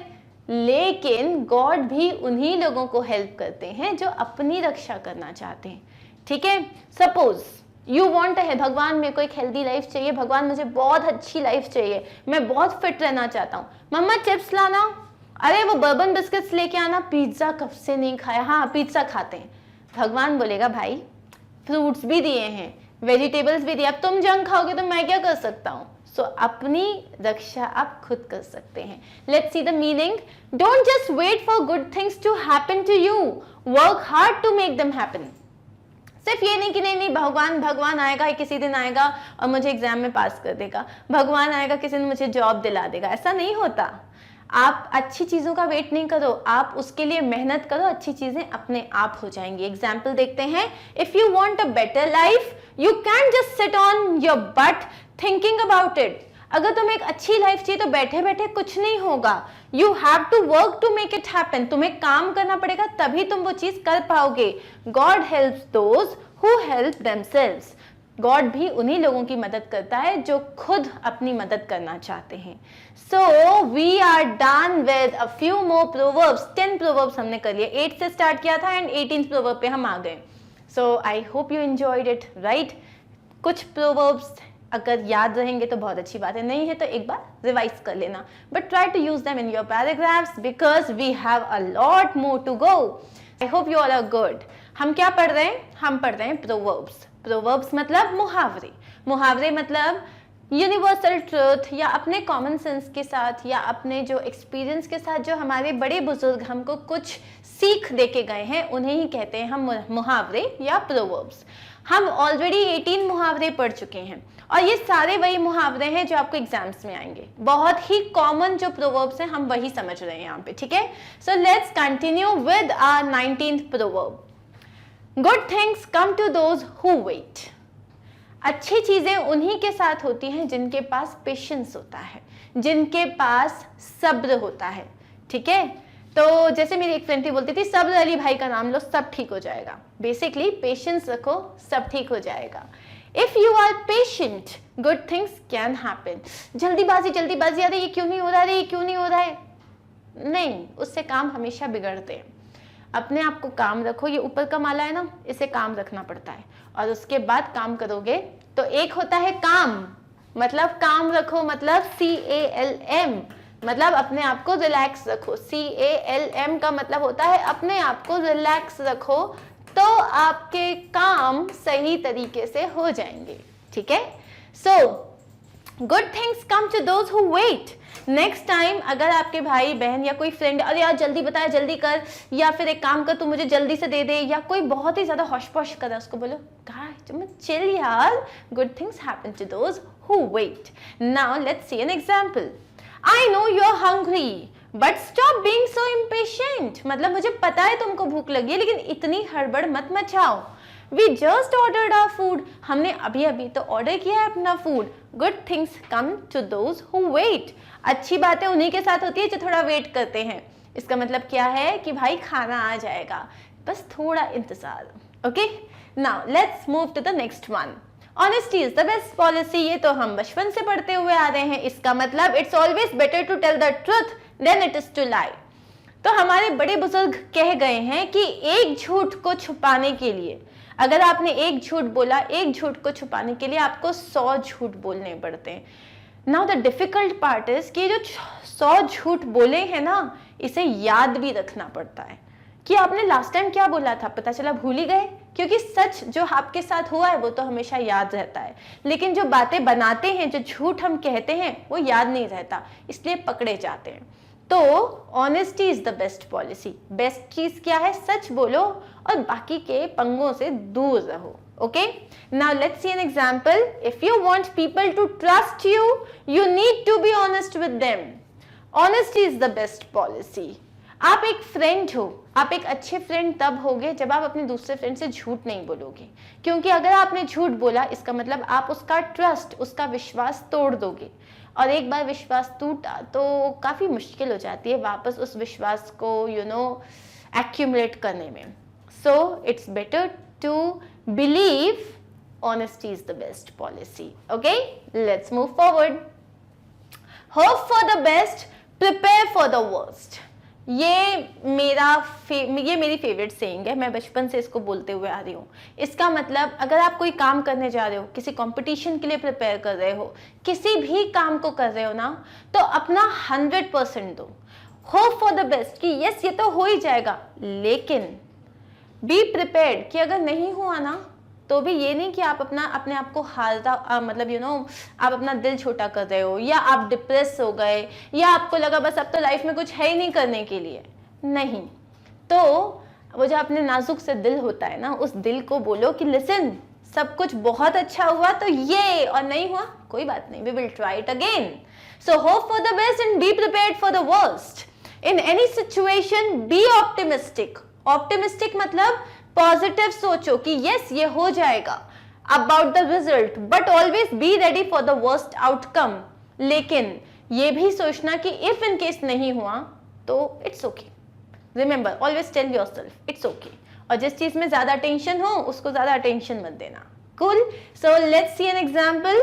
We are going on vacation next week, it's supposed to rain a lot, so we are bringing our umbrellas and a bunch of board games. Hope for the best, prepare for the worst. मतलब अगले week हम एक vacation पे जा रहे हैं, लेकिन ऐसा हो सकता है कि वहां बहुत ही ज्यादा बारिश हो और हम रूम से बाहर निकल ही नहीं पाए, इसीलिए हम अपने साथ अम्ब्रेलास कैरी कर रहे हैं और बोर्ड गेम्स मतलब चेस होता है, लूडो और सांप सीढ़ी, ये सब मैं अपने साथ कैरी कर रहे हैं हम लोग। क्यों?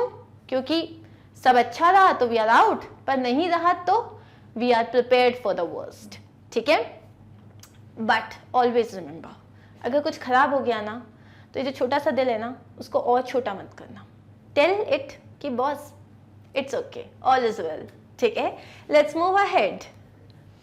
होप फॉर द बेस्ट हो गया। अब हम देखेंगे if it ain't broke don't fix it.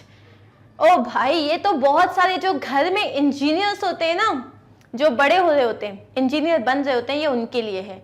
अगर कुछ टूटा नहीं है तो उसे जोड़ने की कोशिश मत करो। लेकिन क्या ये सिर्फ चीजों के लिए होता है? क्या ये इंसानों के लिए नहीं हो सकता?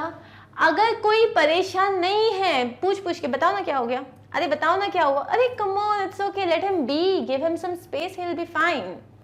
So if something is already working well, don't try to change it or improve it. कोई चीज है जो अच्छी खासी चल रही है, जो एकदम सही है, क्यों चाहते हो कि उसको जो टूटी नहीं उसको वापस और जोड़ो? इम्प्रूवमेंट की जगह हमेशा होती है, you can do something better, but या जो सही चल रही है, सब कुछ ठीक है उसके साथ, उसको पूरा खोल दिया और बोले यार अब ये सही नहीं हो रहा, तो वो नहीं करना चाहिए। एग्जाम्पल देते हैं, Why are you trying to upgrade your PC again? तुम्हारा पीसी, तुम्हारा कंप्यूटर तुमने अभी अभी अपग्रेड किया है, उसमें पूरे जो तुम्हें सॉफ्टवेयर्स हैं वो इंस्टॉल किए, फिर तुम बोल रहे हो कि अपग्रेड करना है। It was working fine before. If it ain't broke, don't fix it. वो अच्छा खासा चल रहा था, अब भाई अगर वो नहीं टूटा हुआ है, काहे को फिक्स करना है उसे? If it ain't broke, if it isn't broke या if it ain't broke, don't fix it. Okay? So next time remember this thing. कोई भी चीज खोलने से पहले ना कि अरे यार अगर सही सही चल रहा है तो it's okay, let it be, let it just be. Cool? Next one. If you play with fire, you will get burned. मतलब आग से खेलोगे तो जलना तो बनता है, राइट? तो इसका मतलब क्या होता है? हिंदी में भी बोलते हैं ना कि अगर आग से खेलोगे तो जलोगे ही। तो इसका मतलब क्या होता है? If you get involved in something dangerous or beyond your abilities, मतलब अगर तुम किसी डेंजरस सी चीज में इन्वॉल्व हो गए, ठीक है, या ऐसी कोई चीज जो तुम्हारे बस की नहीं है लेकिन फिर भी तुम कर रहे हो, you will probably experience negative consequences. मतलब हो सकता है कि नेगेटिव चीजें भी तुमको फील हो, जैसे कि suppose you are not a gymnast, मतलब आपको जिमनास्टिक्स नहीं आता, लेकिन आप बोल रहे नहीं ऐसे कैसे नहीं, मैं भी करूंगा, और आपने स्प्लिट मारने के लिए ट्राई किया, ठीक है, स्प्लिट मतलब जो 180 डिग्री आप अपने पैरों को फ्लैट कर लेते हो, तो आपने स्प्लिट मारने के लिए ट्राई किया और क्या हुआ? कोई नस खिंच गई और अब आप कम से कम 15 दिन के लिए चल भी नहीं सकते। तो भाई जो चीज बस की नहीं थी, धीरे धीरे ट्राई करो, हो जाएगा, लेकिन ये कि नहीं मैं तो आज ही करूंगा, वो फिर गलत हो जाता है। तो अगर if you play with fire you will face consequences, you will gate burned. आग से खेलोगे तो जलना तो है ही, अगर आपने चोरी करी है तो पकड़े तो जाओगे ही, अगर आपने कोई गलत काम किया है तो वो सच सामने आएगा ही, ठीक है। Let's see the example. Don't make him angry, if you play with fire you will gate burned. Okay, अब यहाँ पापा की बात हो रही है, ठीक है, भाई पापा को गुस्सा मत दिलाओ, बिना मतलब के गुस्सा मत दिलाओ।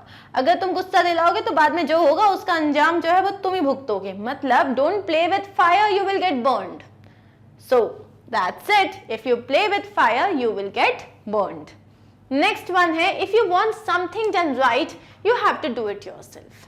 जो एक हिंदी में क्या बोलते हैं, आप मरो तभी स्वर्ग मिलता है। मुझे ना बचपन से ये कहावत समझ में नहीं आया, आप मरोगे तो मुझे स्वर्ग कैसे मिलेगा, लेकिन यहाँ आपका मतलब है खुद, जब आप खुद मरोगे ना तभी आपको स्वर्ग मिलेगा। इसका मतलब क्या होता है, जब आप खुद कोई काम करोगे ना तभी आपको उसका रिजल्ट मिलता है। Don't depend on someone else to do a good job. Do it yourself. ठीक है? So हमारे पास प्रोवर्ब क्या है? If you want something done right, अगर तुम चाहते हो कोई काम सही हो, you have to do it yourself. तो तुम्हें खुद ही करना पड़ेगा। I asked my roommate to wash the dishes, but they ended up super filthy. अब ना मैंने अपनी रूममेट को बोला कि भैया आज बर्तन तुम धो दो, और जब उसने धोए तो वो इतने गंदे, किसी में तेल नहीं छूटा, किसी में साबुन लगा, वो और ज्यादा गंदे हो गए।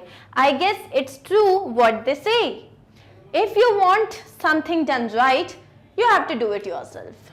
मतलब अगर चाहते हो कि कोई काम एग्जैक्टली सही तरीके खुद करो, या तो सही तरीके से मॉनिटर करो, लेकिन जब तक आप मरोगे तभी स्वर्ग मिलेगा, ठीक है। तो इसका मतलब है बॉस लिव, मरने की बात नहीं हो रही है, कहावत। Next one, keep your friends close and your enemies closer. ओहो, क्या बोला?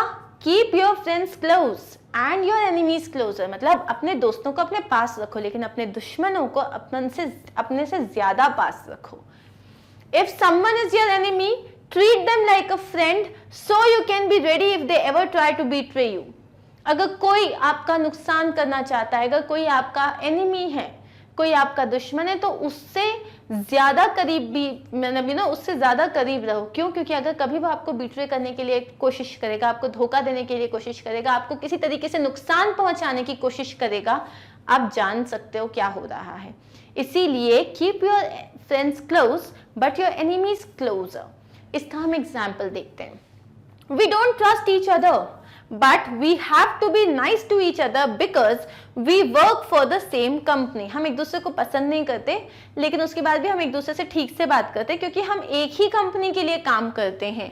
I am worried about him stealing my promotion, और मुझे लगता है वो मेरा प्रमोशन चुराना चाहता है। So I am going to keep being nice to him, इसलिए मैं अब उससे अच्छे से ही बात करूंगा। क्यों? Keep your friends close but your enemies closer and all that. क्यों? क्योंकि हमें अपने दोस्तों को तो पास रखना चाहिए, दुश्मनों को ज्यादा पास रखना चाहिए, ताकि हमें पता रहे कि कोई खिचड़ी तो नहीं पका रहे हैं वो। Okay, so keep your friends close but your enemies closer, right? Let's move ahead. Knowledge is power. I think that's it, best ever. Knowledge क्या है? नॉलेज है पावर।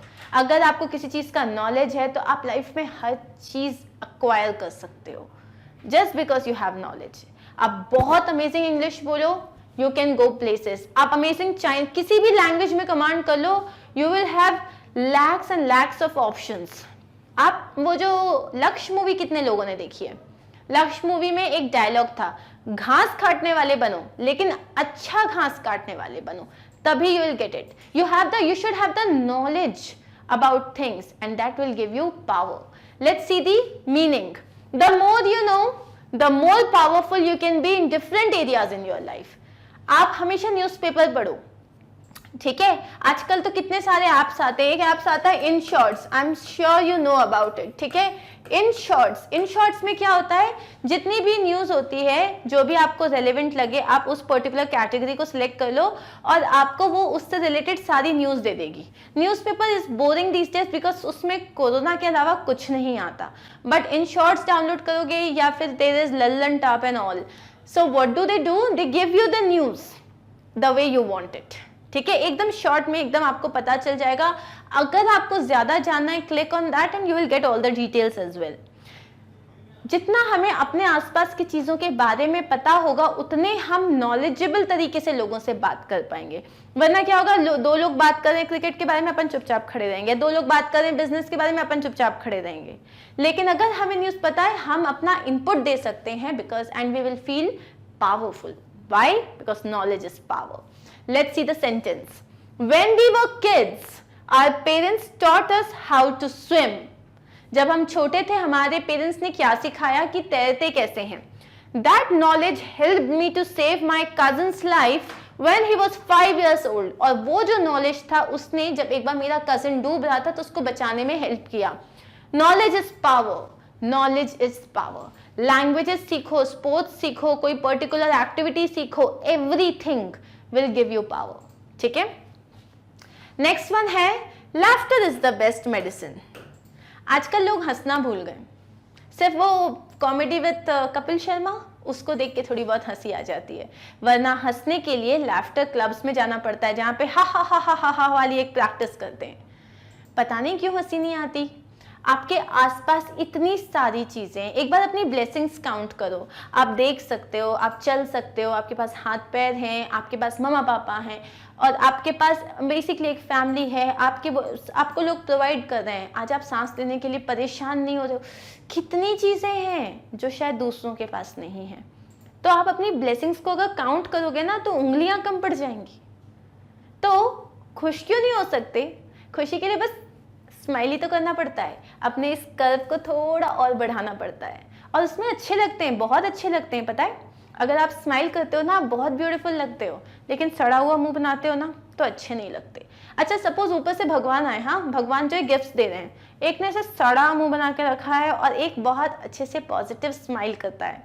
भगवान भी देखेंगे, अरे यार वो क्या सड़ा मुंह है, छोड़ो यार, कौन जाए उसके पास, अच्छे वाले को कुछ कुछ देंगे। क्यों? क्योंकि वो कंटेंट लग रहा है, वो खुश लग रहा है। कोई दो दुकान वाले बैठे हुए हैं, किसके पास जाओगे? एक जो ऐसे देख रहा है, और एक जो ऐसे देख रहा है, किसके पास जाओगे? जो स्माइल कर रहा है ना? So keep smiling because laughter is the best medicine. When you are in a difficult situation, laughing can make it easier to get through that situation. Situation खराब है, कोई प्रॉब्लम है, जैसे अभी कोरोना है, क्या करोगे टेंशन लेके? अरे यहाँ पे ये हो गया, अरे वहाँ पे वो हो गया. आई नो सिचुएशन बहुत खराब है, लेकिन अपने आप को तकलीफ देने से क्या होगा? आपकी बॉडी जो है वो और जो है ढीली पड़ जाएगी. इसीलिए खुश रखो अपने आप को, पॉजिटिव रखो. ये भी एक फेज है, ये वक्त भी गुजर जाएगा. आज तक कोई सा वक्त ठहरा है जो ये ठहर जाएगा, ये रुक जाएगा. So keep laughing, keep smiling and make yourself, keep yourself positive because that is the best medicine. I am sorry to hear about your dog. Want to watch a funny movie? Sometimes laughter is the best medicine. So something happened to the dog. तो उसने क्या बोला? I'm sorry, I heard about your dog. Do you want to watch a good movie, a comic movie or something? Because laughter is the best medicine. मतलब हंसते हैं ना तो बड़ी प्रॉब्लम जो होती है ना छोटी हो जाती है. So keep smiling guys. We are done with 27 proverbs. Halfway done. क्या पढ़ रहे हैं सर? हम पढ़ रहे हैं proverbs. Proverbs क्या होती है?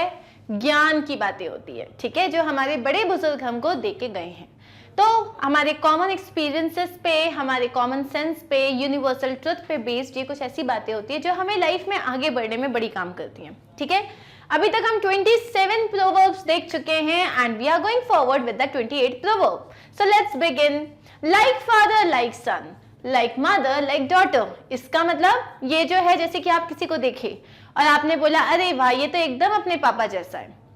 ठीक है, जैसे इसके पापा कितने ब्रेव थे या ब्रेव हैं, या इसके पापा कितने ब्रेव हैं और कितने ज्यादा स्ट्रॉन्ग हैं, ये एकदम उनके जैसा गया. या इसकी मम्मा कितनी प्रिटी थी, उनके हेयर कितने ज्यादा लंबे थे, देखो ये एकदम अपनी मम्मा पे गई है. सो इसका मतलब क्या होता है? When a son is similar to his father, also like mother like daughter. तो जब आप सेम होते हैं तब आप ये कहते हो. Ryan started playing hockey at a very young age. He is just like his dad, like father, like son. Like Harry Potter जिसने भी देखी है. So Harry started, he was a seeker. Harry को first year में ही seeker बना दिया था. So सबने क्या बताया? Like father, like son. क्यों? उसके father भी बहुत amazing Quidditch player थे. So that's why, like father, like son. Okay? Next one is, people who live in glass houses should not throw stones. जो लोग शीशे के घरों में रहते हैं उन्हें दूसरों पे पत्थर नहीं मारने चाहिए, क्योंकि उन्होंने मारे तो आपका घर टूट जाएगा. बेसिकली क्या मतलब है इसका? Don't criticize someone if you are not perfect either. Don't be a hypocrite. मतलब अगर आप खुद जो काम करते हो उसको अगर कोई गलत काम आप करते हो, कोई दूसरा है वो भी वही गलत काम करता है, उसको मत रोको. जब तक खुद को नहीं सुधार सकते उसको मत रोको. ठीक है, इसके लिए एक छोटा सा एग्जाम्पल देती हूँ. एक बार जो एक महिला है वो गांधी जी के पास आती है और गांधी जी से बोलती हैं कि सुनो, मेरा जो बेटा है ना उसका ना नाखून चबाने की बहुत गंदी आदत है, आप ना प्लीज इसको जो है कुछ ज्ञान दो. क्योंकि सब गांधी जी को बड़े मानते थे. गांधी जी तो महात्मा गांधी थे ना वो तो गांधी जी ने बोला एक काम करना, तुम कल आना. ठीक है, वो बंदी जो थी उसने बोला गांधी जी ने बोला है कल आना, तो अब क्या बहस करूंगी क्या इनसे. गई घर, वापस आई, बोले आज भी जब देखो अपना देखो कैसे नाखून काले हैं पूरे एकदम. गांधी जी ने बोला हाँ मैं आपकी बात बिल्कुल समझ रहा हूँ, आप एक काम करना कल आना. उसने बोला ठीक है, फिर कुछ नहीं बोली, चली गई. तीसरे दिन आई, गांधी जी ने बोला कल आना. अब उसको दिमाग खराब हो जाता, मतलब कोई भी हो यार, गांधी जी हो, भगवान हो, कोई भी हो, थोड़े टाइम के बाद तो टेम्पर हाई होगा ही ना. अब वो चौथे दिन आई, पांचवें दिन ना उसने सोच लिया था कि अगर आज गांधी जी ने मेरे को वापस भेजा, मैं नहीं जाऊंगी इनके पास, ये ना कोई काम के नहीं है, बस बातों के ही हैं. तो फिर गई और गांधी जी ने बोला बहन मैं बिल्कुल समझ रहा हूँ आपकी बात, आप एक काम करना कल आना. उसने सोचा अब तो आऊंगी नहीं, लेकिन लोगों ने समझा रहे, गांधी जी ने बोला एक बार चले जाओ. आखिरी में छठे दिन वो गई और उसने बोला गांधी जी ये जो है ये नाखून खाता है. तो गांधी जी ने बोला हाँ बेटा आओ. औरत खुश, आज तो इसे कुछ तो कुछ होगा, आज तो मेरा बेटा ये आदत छोड़ देगा. गांधी जी ने उसको बोला बेटा ये जो है ना नाखून खाना बिल्कुल अच्छी बात नहीं है, आज के बाद कभी मत खाना. बोले हाँ अब आप इसे ले जाओ. औरत ने बोला क्या था ये, मतलब ये क्या था? अगर यही बोलना था तो डे 1 को बोल देते ना, ये 6 दिन से मेरा आवन जावन क्यों करा रहे हो। तो गांधी जी ने क्या बोला पता है? एक्चुअली आपको मैं एक बात बताऊं, मेरी भी नाखून खाने की आदत थी। अब आपने मुझे कहा कि मैं उसे ये ज्ञान दूं कि आप नाखून मत खाओ, लेकिन जो काम मैं खुद करता हूं वो काम मैं दूसरे को कैसे मना करूं। इसीलिए पहले मैंने खुद को कंट्रोल किया। 6 दिन लगे मुझे ये आदत छोड़ने में, और जब मैंने अपने आप को ये आदत पूरी तरह से इस आदत से मुक्त करा लिया, तब मैंने आपके बेटे को बोला कि सुनो ये काम मत करो। So don't criticise anyone until, like, if you are not doing anything, good, but if you are doing the same thing, don't criticize anyone. People who live in glass houses should not throw stones. Example देखते हैं। Why are you always bothering her about being addicted to her phone? क्यों पूरे time उसे बोलते रहते हो कि phone पे ही लगी रहती है, फोन पे ही लगी रहती है। You have been smoking for 20 years and haven't been able to give it up. तुम 20 years से स्मोक कर रहे हो और आज तक तुम स्मोकिंग छोड़ नहीं पाए। People who live in glass houses should not throw stones. जब तुम एक बुरी आदत के शिकार हो और तुम वो आदत नहीं छोड़ पाते, तो तुम उससे कैसे एक्सपेक्ट कर रहे हो? पहले अपनी आदतें सुधारो और उसके बाद किसी को सुधारने की कोशिश करना। So people who live in glass houses should not throw stones at others. Okay? Next one, practice makes perfect. We know this, right? Maths ले लो, English ले लो, कोई सब्जेक्ट ले लो, कोई काम ले लो। If you practice, you will become perfect, not maybe on day 1. Second day भी हो सकता है कुछ फ्लॉज हो, थर्ड डे भी हो सकता है महीना भर भी लग जाए, लेकिन एक दिन आएगा जब आप उस चीज में परफेक्ट हो जाओगे। The more you do something, the better you will become at it. ठीक है? Don't give up on learning the violin. Practice makes perfect. मतलब अगर कोई वायलिन सीख रहा है, उसने बोला यार मैं तो 3 दिन से सीख रहा हूँ, मुझे तो आता ही नहीं, होल्ड करना नहीं आ रहा सही तरीके से, तो आपने क्या बोला? हे, डोंट गिव अप, मतलब आप उदास मत हो, हताश मत हो। Practice makes perfect. किसी भी चीज में प्रैक्टिस करोगे, you will become good at it. ठीक है, चलो नेक्स्ट देखते हैं। The early bird gets the worm. The early bird gets the worm. अब इसका मतलब क्या है? मान लो एक जगह वर्म्स हैं, छोटे छोटे जो होते हैं ना, इंसेक्ट्स होते हैं, वो ऐसे ऐसे केचुए टाइप के। तो मान लो कहीं ना कुछ वर्म्स हैं। अब बहुत सारी चिड़िया हैं जो आएगी, ठीक है, उनको खाने के लिए, लेकिन उनसे पहले एक पहुंच गई, तो अब उसको बेस्ट एकदम जूसी वर्म्स मिले, खा लिया उसने। बाकी जो आए उनको थोड़ा बहुत कुछ कुछ मिला, और किसी को तो कुछ मिला भी नहीं, जो और लेट आए उन्हें कुछ नहीं मिला। इसका मतलब क्या होता है? People who wake up early और who get to places early have a better chance of success.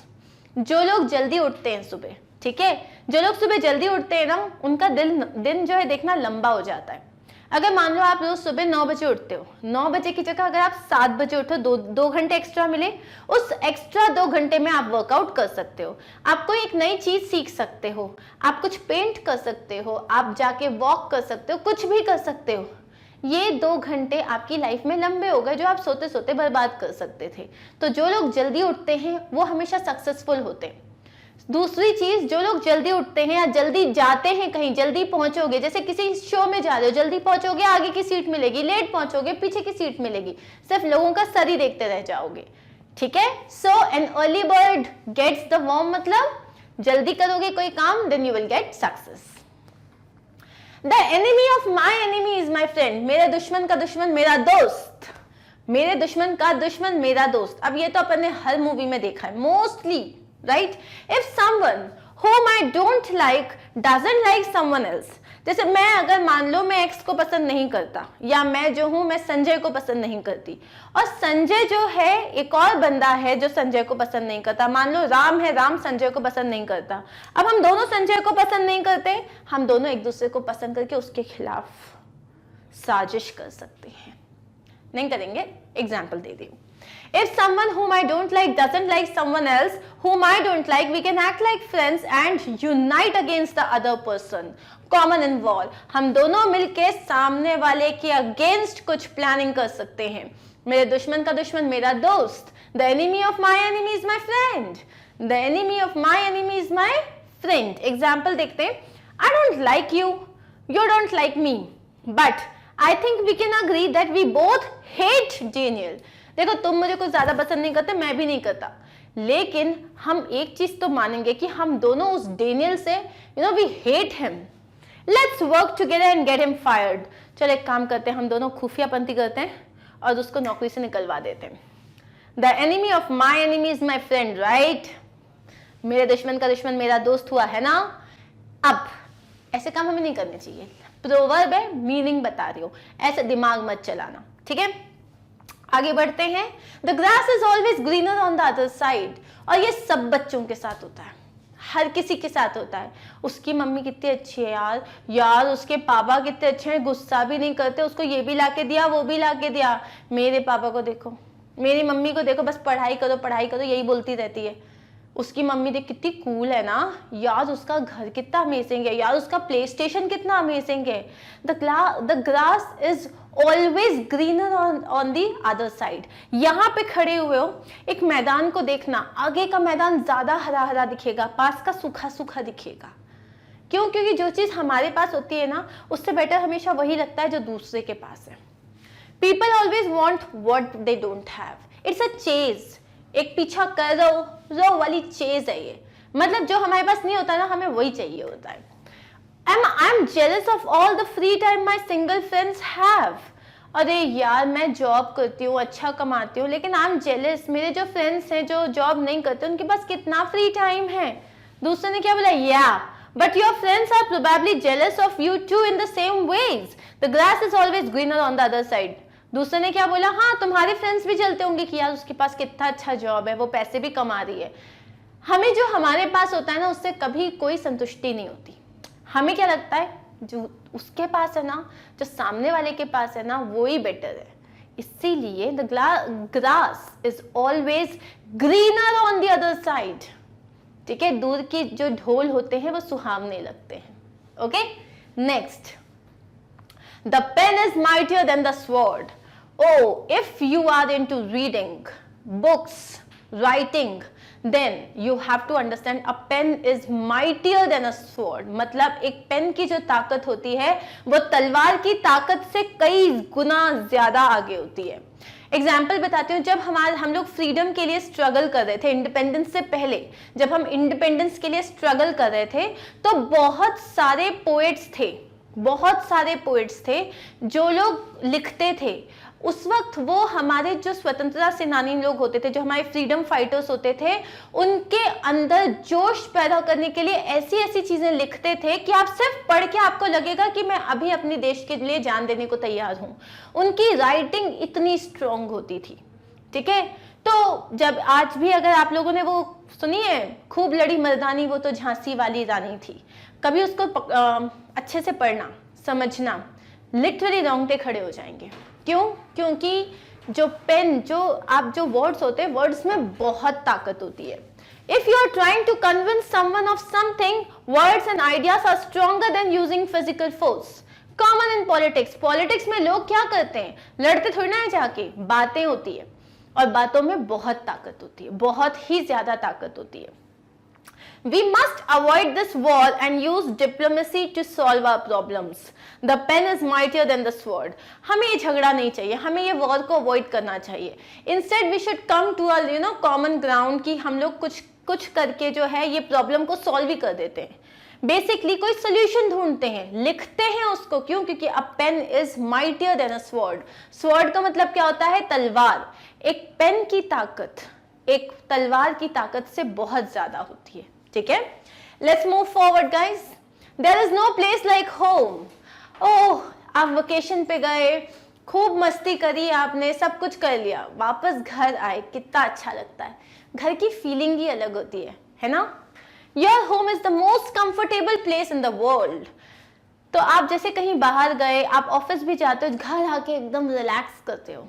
ठीक है, स्कूल जाते हो, थक जाते हो, घर जैसे ही आते हो सब रखते हो, रिलैक्स करते हो, क्योंकि there is no place like home. There is no place like home. Example, what a tiring vacation, I am glad to be back in my own bed again, there is no place like home। अपने बिस्तर में कितनी जल्दी नींद आ जाती है, किसी और के घर में जाओ तो अनकंफर्टेबल सा लगता है। Why? Because you are the most comfortable at your own place, right? Hope we are on the same page। दोनों को समझ में आ रहा है? मुझे तो आ गया है, आपको आ गया है? आ ही गया होगा। आगे बढ़े। There is no such thing as a free lunch। मतलब मुफ्त में कुछ नहीं मिलता, कुछ भी नहीं मिलता। हर चीज़ पाने के लिए कुछ ना कुछ करना ही पड़ता है। There is no such thing as free lunch. Free lunch का मतलब यहाँ हम सिर्फ लंच की या डिनर की बात नहीं कर रहे, इसका मतलब जिंदगी में कुछ भी मुफ्त नहीं मिलता। Nothing is free, even the things that are free have a hidden cost. तो कुछ भी फ्री नहीं होता। आप शॉपिंग पे जाते हो और आपको जो है बोलते हैं कि ये इतना फ्री है, इतने इसमें इतना डिस्काउंट है, कुछ फ्री नहीं होता। हर चीज में एक हिडन कॉस्ट होती है, ठीक है। His bank gave him $50 for free, but he had to commit to opening a credit card account. There is no thing as a free lunch. तो उसके बैंक ने क्या बोला, हम आपको $50 फ्री देंगे, लेकिन आपको हमारे साथ एक कार्ड मतलब एक अकाउंट ओपन कराना पड़ेगा, ठीक है। अकाउंट ओपन करने में तुम्हें कुछ पैसे देने पड़ेंगे। तो हो गया ना, क्या फ्री था? कुछ फ्री नहीं था। आपने अकाउंट ओपन किया, उसके लिए पैसे दिए और $50 मिल गए, जिससे ज्यादा अमाउंट आपने अकाउंट ओपन करने में किया है, यूज किया है। So there is no such thing as free lunch. Always remember, कोई फ्री में कुछ नहीं देता। So there has to be some intention और there has to be some feeling behind that. Remember that. Next is there is no time like the present. And how can it be? जो है वो आज है, इस moment में है। ये मोमेंट गया तो सब गया। तो आज जैसा कोई टाइम हो ही नहीं सकता। इस वक्त तुम जो कर रहे हो वो तुम पे डिपेंड करता है। जो हो गया उसको तुम ना बदल सकते हो, ना वापस टाइम में जा सकते हो। टाइम मशीन तो किसी के पास है नहीं, ठीक है। तो जो है ना वो इसी मोमेंट में है। इस मोमेंट कुछ अच्छा कर लो, फ्यूचर अच्छा हो जाएगा। इस मोमेंट कुछ बुरा करो। Okay, so let's see the meaning. Don't wait to do something, do it now. किसी भी अच्छे काम को करने के लिए वेट मत करो, बस अभी करो। Why don't you stop talking about needing to call your mom? अरे यार मुझे मम्मी को कॉल करना था, अरे यार मुझे मम्मी को कॉल करना था। अरे क्यों बोल रहे हो? बस कॉल करो ना। If you want to talk, just do it right now. Just call her. There is no time like the present. Present से अच्छा कोई नहीं होता। So you want to talk to her? Call her right now. Don't wait for things to happen to you, right? Just do it because there is no time like the present. Okay? चलें आगे बढ़े। 38th proverb हमारा क्या बोलता है? The squeaky wheel gets the grease. The squeaky wheel gets the grease. Squeaky का मतलब क्या होता है? Squeaky मतलब जो आवाज करती है। जैसे हमारा जो दरवाजा है कभी कभी भूतिया हो जाता है ना, हॉरर शो की याद दिलाता है, करके खुलता है वो। फिर क्या करते हैं हम? थोड़ा सा ऑयल डालते हैं, परफेक्ट। वैसे ही इसका मतलब क्या है? The person who complains in a situation is more likely to get something. मतलब अगर आप कंटिन्यूसली जैसे कंप्लेन कर रहे हो, ठीक है, अगर आप किस सिचुएशन में हो और आप कंप्लेन कर रहे हो, then it's more likely to get something. इसको एग्जाम्पल से समझते हैं। ए ने क्या कहा? I just don't understand why she has received so many promotions and I'm still at the bottom of the company. उसने बोला मुझे ये समझ नहीं आता, उसको इतने सारे प्रमोशंस मिले हैं, हम दोनों ने साथ में काम करना स्टार्ट किया था और मैं आज भी एकदम नीचे के स्टेज में हूँ, मुझे तो कोई प्रमोशन नहीं मिला। तो बी ने क्या बोला? She complains a lot. The squeaky wheel gets the grease. मतलब वो बहुत कंप्लेन करती है, अरे ये करना है, अरे मेरे को ये नहीं हुआ है, अरे काम करो या नहीं करो, काम करने का तरीका, काम करने का नाटक, या अच्छा हमें ये करना चाहिए, नहीं नहीं ये होना चाहिए। बेसिकली लोगों को क्या लगता है कि अरे यार ये बहुत काम कर रही है, तो क्या है वो बहुत कंप्लेन करती है। The squeaky wheel gets the grease. तो जो स्क्वीकी व्हील है ना, जो आवाज करता है, आवाज करने वाला पहिया, उसी में ग्रीस डलता है, उसी में ऑयलिंग होती है। तो वो बहुत कंप्लेन करती है ना, इसीलिए उसको प्रमोशन मिल गया। ओके, वैसे यूजुअली ऐसा होता नहीं है। काम करने का जो दिखावा तो आप कर देते हो, लेकिन असलियत कभी ना कभी सामने आ ही जाती है। Oh yes, knowledge is power and time is money. Time is money, you know what is time is money. आज है जो है, और अगर आज सही है, सही काम है, सही तरीके से है, तो पैसा है। Don't waste your time on other people's time. Also, if you can use your time to make money in some way, you should do that. Time is money का मतलब सबसे इंपॉर्टेंट चीज अगर आज की डेट में किसी के पास है वो है पैसा, वक्त, वो है time.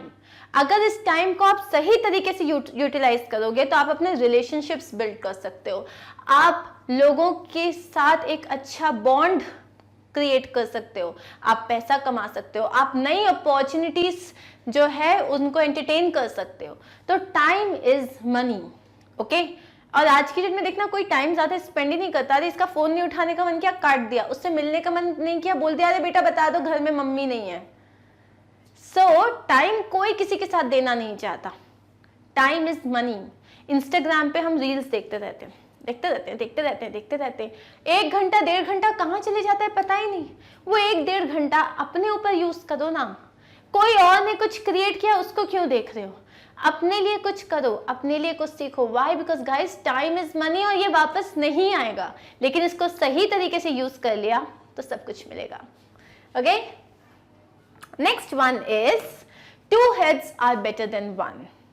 2 heads are better than 1. इसका मतलब क्या होता है? जैसे आप जो हो, आपको 100 बॉक्सेस हैं, 100 बॉक्सेस गराज में रखने हैं। आप क्या कर रहे हो? एक बॉक्स उठाओगे रखोगे, दूसरा बॉक्स उठाओगे रखोगे, लेकिन अगर 2-3 लोग हेल्प करने आ गए तो फटाफट हो जाएगा ना काम। यही है इसका मतलब। It's easier to do something as a team than by yourself. अकेले काम करने से अच्छा अगर आप एक टीम के साथ काम करो तो आपका काम जल्दी भी हो जाएगा और आपको उतनी थकान भी नहीं होगी और काम इजी हो जाएगा। एग्जाम्पल देखते हैं। I am stuck on this project. अरे यार मैं तो इस प्रोजेक्ट में एकदम परेशान हो गया हूँ, स्टक हो गया हूँ।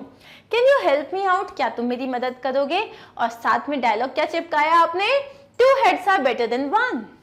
2 heads are better than 1 मतलब 2 लोग करें, 1 से भले 2। इसका मतलब क्या होता है इन हिंदी? 1 से भले 2। Okay, let's see the next one.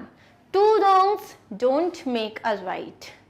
2 wrongs don't make a right. इसका मतलब जैसे हम बोलते हैं, मैथ्स में हमने पढ़ा है नेगेटिव इनटू नेगेटिव बन जाता है पॉजिटिव। पढ़ा है हमने मैथ्स में, लेकिन इसका मतलब ये नहीं है कि एक गलती और दूसरी गलती को मिला दो तो कुछ सही हो जाएगा। नहीं होता, गलती गलती ही होती है। Trying to get revenge on someone who has hurt you will only make things worse. किसी ने तुम्हें हर्ट किया, पहली गलती हुई, अब तुम उससे बदला लेना चाहते हो। क्या कर रहे हो तुम? एक और गलती कर रहे हो ना। 2 गलतियां कभी कुछ सही नहीं कर सकती। आपको किसी ने अगर हर्ट किया है, then be the bigger person. Be the bigger person का मतलब क्या है? माफ करना सीखो, इट्स ओके करना सीखो। अगर किसी ने आपको हर्ट किया है तो ठीक है, भले आप उसके पास वापस जाके आप बात नहीं करना चाहो, लेकिन बदला लेना, रिवेंज लेना, वेंजेंस प्लान करना, दैट इज रॉन्ग। क्यों? क्योंकि 2 गलतियां कभी भी कोई सही आउटकम नहीं ला सकती। एग्जाम्पल देखते हैं। I know she made you angry. मुझे पता है उसने तुम्हें गुस्सा दिलाया, but did you have to steal her phone? मुझे पता है उसने तुम्हारे साथ कुछ गलत किया, उसने तुम्हें बहुत गुस्सा दिलाया, बट उसका फोन चुराना क्या ये सही था?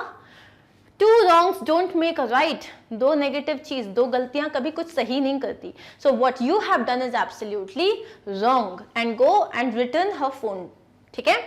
नेक्स्ट हम देखते हैं when in Rome do as the Romans do. और इसका एक और तरीका है कहने का, when in Rome be Roman. मतलब जैसा देश वैसा भेष। सुना है? जैसा देश वैसा भेष। When you are in a new place or situation, try to act like the majority of people in that place or situation.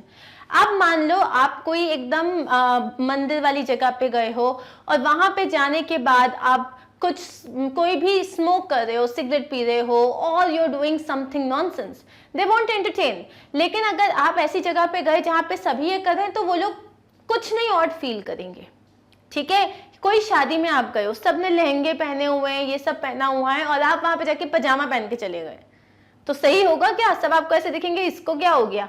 या आप पजामा पार्टी है, ठीक है, सब सोने के मूड में, मस्ती करने के मूड में, और आप वहां पे गए wearing a gown and with the best of your makeup, लोग बोलेंगे इसका दिमाग खराब हो गया है क्या? सो जिस सिचुएशन में हो उस सिचुएशन के हिसाब से ढल जाओ। If you are going to a party, dress up like that. If you are going to study, dress up like that. तो सिचुएशन जैसी है उस हिसाब की बातें करो, उस हिसाब से अपने आप को प्रिपेयर करो। Okay, let's see the example. You have been eating a lot of bread and cheese on this Paris vacation, ले अरे यार तुम अपने पेरिस वेकेशन में बहुत चीज खा रहे हो, बहुत ब्रेड खा रहे हो। When in Rome, be Roman, मतलब जैसा देश वैसा भेष। अब यहाँ सब वही खाते हैं तो मैं भी वही खा रहा हूँ। Okay, shall we move to the next? When the going gets tough, the tough gets going, and I believe in this. ठीक है, so हम इसको स्टार मार्क कर देते हैं बिकॉज ये बहुत इंपॉर्टेंट है। When the going gets tough, जब सिचुएशन जो होती है बहुत डिफिकल्ट हो जाती है, the tough gets going, और अगर उस वक्त आप हार नहीं मानते तो वो सिचुएशन भी चले जाती है। तो जब रास्ता बहुत मुश्किल होता है ना, और अगर आपने हार नहीं मानी तो मंजिल भी आई जाती है। You get it. ठीक है, इसका मीनिंग देखते हैं। When a situation becomes difficult, अगर कोई सिचुएशन बहुत डिफिकल्ट हो जाती है, strong people don't give up. Strong people, they don't give up. They work harder. The tough gets going. इसका मतलब when the going gets tough, going मतलब situation, जब सिचुएशन टफ हो जाती है, the tough gets going, जो tough लोग होते हैं, जो स्ट्रॉन्ग लोग होते हैं, जो डिटरमिन्ड लोग होते हैं, they still continue, they don't give up. क्या हुआ इसका मतलब? अगर लाइफ में कुछ इशू आया है ना, then be strong and face it, because if you will face it, you will be all fine. ठीक है, सो इसका मीनिंग हम समझ चुके हैं। एक एग्जाम्पल देख लेते हैं। माई great grandfather survive the great depression. मेरे जो ग्रेट ग्रैंडफादर थे उनको डिप्रेशन हुआ था, उन्होंने वो सर्वाइव किया। You know the phrase when the going gets tough, the tough gets going. That was my great grandfather. मतलब उन्होंने जो है डिप्रेशन को उन्होंने ही ओवरकेम दैट। क्यों? क्योंकि जब सिचुएशन खराब हो गई तो he became stronger, and that is what you have to do. सबकी लाइफ में इशू होते हैं, किसी की लाइफ परफेक्ट नहीं होती। अगर लाइफ में ऐसा लगता है ना कि यार ये सही नहीं हुआ या ये होना चाहिए था, या सिचुएशन बहुत ही खराब है और कोई समझ नहीं पा रहा है, अपने आप को इतना स्ट्रॉन्ग कर लो कि आगे बढ़ जाओ। याद रखना, हमेशा कोई भी डिफिकल्ट फेज हो, फेज है, चला जाएगा। Okay, on this note I'll just call this session over and I'm going to see you soon in my next session. लेकिन next session में हमारे पास सिर्फ 3 proverbs हैं and we are going to do some exercises. ठीक है, हम लोग पढ़ रहे हैं ज्ञान, proverbs, the words of wisdom, the way of wisdom. ठीक है, और कितने proverbs कर लिए हमने अभी तक? 43 proverbs पढ़ चुके हैं हम, और सब बड़े इंटरेस्टिंग थे, है ना? थे ना? So now we are going on, and here is our 44th proverb, which say, what does it say? It says, where there is smoke, there is fire. जहाँ धुआं है वहाँ आग तो होगी ही। इसका मतलब कि कोई रीजन के बिना कुछ नहीं होता। अगर बातें हो रही हैं मतलब कहीं कुछ तो लफड़ा है। If something seems wrong, it probably is. अगर कुछ गलत लग रहा है तो हो सकता है घर पे कुछ गलत हो। Also, there is usually some truth to a rumor. मतलब अगर बातें हो रही है, अगर कोई र्यूमर है, अगर कोई अफवाह है, तो हो सकता है उसमें कहीं कुछ सच भी हो, क्योंकि जहां आग होता है वहीं धुआं होता है। Where there is smoke, there is fire. Okay? Matilda came to school with a black eye today. आज मटिल्डा जो थी उसके ब्लैक आई मतलब उसको किसी ने मारा होगा या कुछ हुआ था, उसका आंख पूरा काला हो गया है। She cried when I asked her about it after class and did not want to say anything about her parents. तो जब मैंने उससे पूछा क्या हो गया है तो वो रोने लग गई, लेकिन उसने कुछ भी नहीं बताया और अपने पेरेंट्स के बारे में बात भी नहीं करी। I don't want to speculate too much. मतलब मैं बहुत ज्यादा अज्यूम नहीं करना चाह रही हूँ, but where there is smoke there is usually fire. मतलब यहाँ कुछ तो लोचा है, यहाँ कुछ तो गड़बड़ है दया। मतलब कि अगर आप कहीं कोई बात कर रहे हो, कोई सुन रहा है, तो कोई बात हुई होगी, तभी तो कोई बात क्रिएट हुई होगी। ठीक है, लेकिन ये हमेशा सच नहीं हो सकता। कभी कभी लोग आपके अगेंस्ट जाते हैं, आपके बारे में कुछ इल न्यूज जो है फैलाने के लिए भी कुछ कुछ करते हैं, but otherwise if there is smoke, where there is smoke there is always fire. ठीक है, नेक्स्ट वन क्या है? 45th प्रोवर्ब हमारा है, you can lead a horse to water but you can't make him drink it. मतलब आप किसी को रास्ता बता सकते हो, आप उसको बता सकते हो ये काम कैसे करना है, लेकिन उसके लिए वो काम कर नहीं सकते। आप किसी को खाना सिखा सकते हो, लेकिन उसके लिए चबा नहीं सकते। क्या मतलब हुआ इसका? You can try to help someone by giving good advice. आप किसी को कोई अच्छी बात बता के, एडवाइस देके उसकी हेल्प करने के लिए ट्राई कर सकते हो, but you can't force them to accept it और फॉलो इट। मतलब आपने बताया कि यार सुनो ये मत करो, ये गलत है, लेकिन आप उसको फोर्स नहीं कर सकते हो कि तुम ये करोगे ही नहीं, या नहीं तुम मेरी बात को फॉलो करो। आप सिर्फ एक सलाह दे सकते हो, उसे फोर्स नहीं कर सकते। आप एक घोड़े को जो है पानी तक लेके जा सकते हो, लेकिन उसके लिए पानी पी नहीं सकते। ठीक है, एग्जाम्पल देखते हैं। She tried to help her brother find a job by improving his resume. उसने, उसके भाई को जॉब चाहिए था, तो व्हाट डिड शी डू, उसके रिज्यूमे, जो आपका जो पूरा बायोडेटा होता है, तो उस रिज्यूमे पे उसने बहुत अच्छे से उसकी सारी इंफॉर्मेशन लिख दी, but he did not do anything with it. लेकिन उसने वो रिज्यूमे कहीं भेजा ही नहीं। I guess you can lead a horse to water but you can't make him drink it। मतलब तुम्हारे लिए रिज्यूमे क्रिएट कर दिया, तुमको बता दिया यहाँ अपॉर्चुनिटीज हैं, लेकिन चलो तुम्हारे लिए अप्लाई भी कर दिया। अब भाई इंटरव्यू तो तुम्हें देना पड़ेगा ना, जब तक तुम नहीं जाओगे तब तक क्या होगा? I cannot give interview on your behalf, so you can lead a horse to water but you cannot drink it for him। Okay, so that's our proverb and now we are going to move forward with our last proverb। हमारा जो last proverb है वो है, you can't always get what you want. हमेशा जो चाहिए वो नहीं मिलता, और अगर हमने इसको मान लिया तो हमारी लाइफ थोड़ी स्मूथ हो जाएगी। क्यों? क्योंकि हम कंटेंट हो जाएंगे और हम हैप्पी हो जाएंगे। Don't complain if you don't get what you want. मतलब you don't always get what you want, तो इसलिए कंप्लेन मत करो कि यार मुझे वो नहीं मिला। It's okay, sometimes happens. I really wanted to see that movie but I did not have enough money last week। अरे यार मुझे मूवी देखने जाना था बट पॉकेट मनी खत्म हो गई। It happens, you can't always get what you want, right? अरे यार जैसे मैं I am a mountaineer, मतलब मुझे ट्रैक्स करना बहुत अच्छा लगता है, and I last the entire year I planned a trek कि मैं समर्स में एक ट्रैक पे जाऊंगी उत्तराखंड। सब कुछ पैक हो गया and then Corona happened। Okay, Corona था लेकिन इट गॉट वर्सेंड, इतना खराब हुआ that my track got cancelled. हमेशा जो हम चाहते हैं वो नहीं होता, but there is another thing to it, कि जो हमारे हिसाब से होता है वो बहुत अच्छा होता है, पर जो हमारे हिसाब से नहीं होता ना वो और अच्छा होता है, क्योंकि वो ऊपर वाले के हिसाब से होता है। So on this note we are totally done। This was our last proverb and now we are going to start with some exercises। इतने जो सारे हमने प्रोवर्ब्स पढ़े हैं, अब बारी आती है कि कुछ हम एक्सरसाइजेस कर लें। ठीक है, लाइक अ बार्किंग डॉग, जैसे इन हिंदी इट इज सेड, जो गरजते हैं वो बरसते नहीं है। मतलब अ बार्किंग डॉग, जो बोलते हैं ना वो क्या, जो भौंकते हैं वो काटते नहीं है, something like that. So a barking dog never bytes और नेवर स्लीप्स। नेवर बाइट्स, ठीक है। नेक्स्ट देखते हैं, a bird in the hand, a bird in the hand will not fly away is worth two in the bush। ये एक और proverb है, इसका मैं मतलब बता देती हूँ कि जो अपॉर्चुनिटी तुम्हारे हाथ में है वो बेटर है उस अपॉर्चुनिटी से जो तुम्हें मिली नहीं है। तो उस अपॉर्चुनिटी से जो तुम्हें मिली भी नहीं है उसके लिए जो हाथ में है उसको मत खो। तो जैसे क्या है कि एक पेड़ पे दो चिड़िया बैठी है, तुमने एक को पकड़ लिया, अब उनको पकड़ने जाओगे तो ये तो उड़ जाएगी। ठीक है, तो a bird in hand is better than two in the bush. तो जो अपॉर्चुनिटी आपके पास है उससे खुश रहो।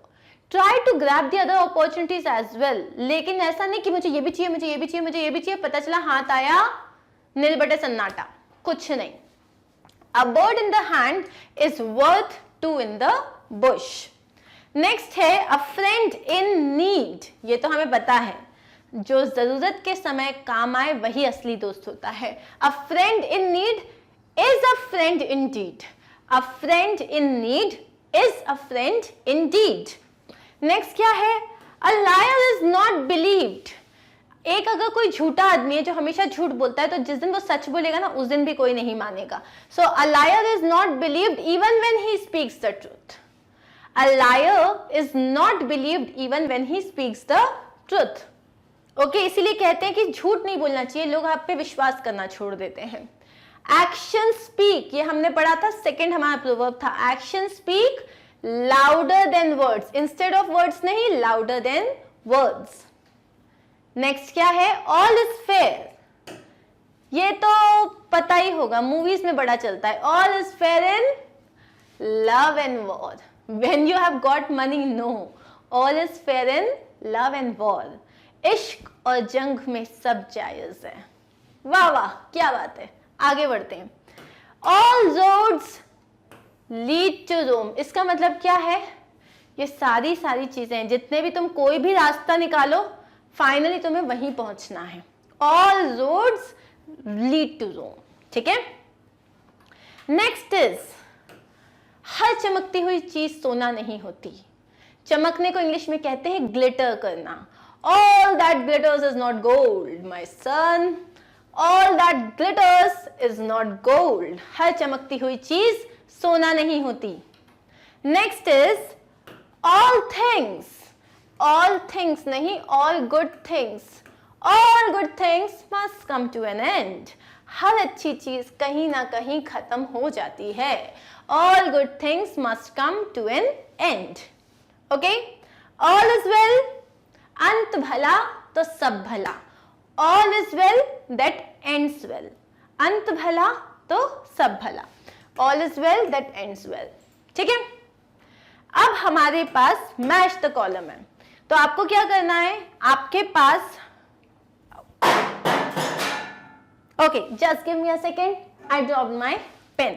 तो आपके पास यहाँ पे कुछ प्रोवर्ब्स दिए हैं और यहाँ पे आपको मीनिंग्स दिए हैं। ठीक है। तो what you have to do is, we will read one proverb and you will have to find the meaning. जैसे कि blood is thicker than water. Blood is thicker than water, इसका मतलब मैं बता देती हूँ कि जैसे कि आप मान लो किसी फ्रेंड के यहाँ पे, किसी फ्रेंड ने आपको इनवाइट किया, ओके, कि यार आज ना मेरी बर्थडे पार्टी। तो आप बोलोगे यार सॉरी, आज ना मेरे भाई की भी बर्थडे पार्टी है, and you know blood is thicker than water. मतलब मुझे वहां रहना पड़ेगा, ऑब्वियसली मैं तुम्हारी पार्टी में नहीं आ पाऊंगा। क्यों? Blood is thicker than water, मतलब family is more important than anyone else. तो अब यहाँ पे इसके आंसर क्या होगा? Doing and seeing a lot of different things make life more ना। यू शुड नॉट जज समवन और something by what they look like. नहीं, जो जैसा दिखता है उस बेसिस पर उसे जज नहीं करना चाहिए। नहीं, it is easy to forget about someone और something when you have not seen them for a long time. अगर आप किसी से बहुत टाइम से नहीं मिले तो आप उसको यूजुअली भूल जाते हो। ये भी नहीं होगा। Do not make plans for the future yet because you do not know for certain how a particular situation will develop. मतलब अब आपको पता नहीं आगे क्या होने वाला है, लेकिन आप बस प्लान बुलबुले बनाए चले जा रहे हो। प्लान चालू हुआ नहीं है, कुछ हुआ नहीं है, तो ये भी इसका मतलब नहीं हुआ। Someone's loyalty to their family is greater than their loyalty to anyone else. आपकी लॉयल्टी आपकी फैमिली के लिए ज्यादा होती है then anyone else. Yes, this is your answer, that blood is thicker than water. Blood is thicker than water. तो हमारे लिए आंसर क्या हो गया? Blood is thicker than water का मतलब होता है someone's loyalty to their family is greater than their loyalty to someone else। मतलब उनका जो रिस्पॉन्सिबिलिटी होती है, वो लॉयल्टी का मतलब क्या होता है? आप किसी से कितने ज्यादा ऑनेस्ट हो या आप किसी के लिए कितने ज्यादा डेडिकेटेड हो, तो आप अपनी फैमिली के लिए हमेशा ज्यादा होगे as compared to your friends. Second क्या था? Don't count your chickens before they are hatched. ये हमने अभी देखा था। क्या है इसका answer? That do not make plans for the future yet because you do not know for certain how a particular situation will develop। तो जो चीज आपको मालूम है अभी तक कुछ हुआ नहीं है और बिना मतलब के प्लान्स बनाए जा रहे हो। Do not count your chickens before they hatch। अब हम थर्ड देखते हैं। You can't judge a book by its cover। ये भी हमने देखा था। क्या है ये? आपको किसी को जज नहीं करना चाहिए बाय देयर अपीयरेंस, कि वो किस तरीके के दिख रहे हैं, उस हिसाब से आपको उनको कभी भी जज नहीं करना चाहिए। नेक्स्ट क्या है? Out of sight out of mind. जो बहुत दिन से नहीं दिखा वो दिमाग से निकल ही जाता है। इसका मतलब it is easy to forget about someone और something when you have not seen them for a long time. Next क्या है? Rome wasn't built in a day. मतलब Rome wasn't built in a day मतलब कि एक दिन में सब कुछ नहीं हुआ था। हर प्रोसेस धीरे धीरे होता है। तो इसका क्या हो जाएगा? It takes a long time to do a task properly and you should not rush it or expect to do it quickly. किसी भी काम को करने में एक particular time लेता है ना? तो patience रखो. Rome was not built in a day. So say this, use this next time. And the last one is variety is the spice of life. Variety is the spice of life मतलब जब आप अलग अलग तरीके की चीजें करते हो तो वो लाइफ को ज्यादा enjoyable और interesting बना देते हैं. ठीक है? So that is it and here are our answers. ठीक है, तो फर्स्ट का आंसर, सेकेंड का आंसर, तो ये आप चाहो तो देख लो. Okay, and now we are going to the best exercise. I will give you a situation. ठीक है, और उस सिचुएशन के हिसाब से कौन सा प्रोवर्ब आएगा वो आपको बताना है. जैसे कि you are organising a ski trip. ठीक है, आप स्की करने के लिए जा रहे हो with some friends. आप अपने फ्रेंड्स के साथ कुछ ऑर्गेनाइज कर रहे हो, but everyone has different ideas and opinions about what they want to do. लेकिन हर कोई अपना अपना दिमाग लगाए, नहीं हम ये करेंगे, नहीं हम ऐसे जाएंगे, नहीं हम यहाँ रुक जाएंगे. And where they want to go. In the end, it becomes impossible to agree and make plans. अब जब इतने सारे लोग एक ही तरीके की बातें, अलग अलग तरीके की बातें कर रहे हैं, तो एक किसी पर्टिकुलर डिसीजन पे कोई आ ही नहीं पा रहा है. तब आप क्या कहोगे? तो ये इसके लिए हम क्या कहते हैं कि too many cooks spoil the broth. मतलब इतने सारे, जब भी कोई एक डिश आप बनाओ, जब हजारों कुक आ जाते हैं ना, तो वो डिश का कचरा हो जाता है. Too many cooks spoil the broth. मतलब spoil the dish और spoil the broth, कि इतना सारा दिमाग लग गया कि एक्चुअल प्लान का कचरा हो गया. ओके, अब आपके पास नेक्स्ट सिचुएशन है. Your friend has just passed from high school. आपका फ्रेंड अभी अभी उसने हाई स्कूल पास किया है. And you ask her about which different universities she has applied to. और आप उससे पूछते हो, अरे तुमने कौन कौन सी यूनिवर्सिटीज में अप्लाई किया है? She says that she is only applying to one university because she is sure that she will be accepted. तो उसने क्या बोला, मैं तो एक ही यूनिवर्सिटी में अप्लाई कर रही हूँ, मुझे पक्का पता है वो लोग मुझे एक्सेप्ट कर लेंगे. On hearing this, आप क्या कहोगे? कि उसने अपना सारा कुछ जो है एक ही जगह डाल दिया है. क्या बोलोगे? आंसर आ जाएगा आपका, Don't put all of your eggs in one basket. अपना सारा जो जितना भी नॉलेज है, जितना पैसा है, जितना एनर्जी है, एक ही जगह मत डालो. You should always have a backup plan. I'm sure and it's good that you have, like, you are so sure that you will be accepted. But remember, hope for the best and be prepared for the worst. So don't put all your eggs in one basket. यहाँ मैंने एक ही इसमें दो use करे हैं अपने proverbs. Next situation क्या है सर आपके पास? You are walking down the street with a few friends.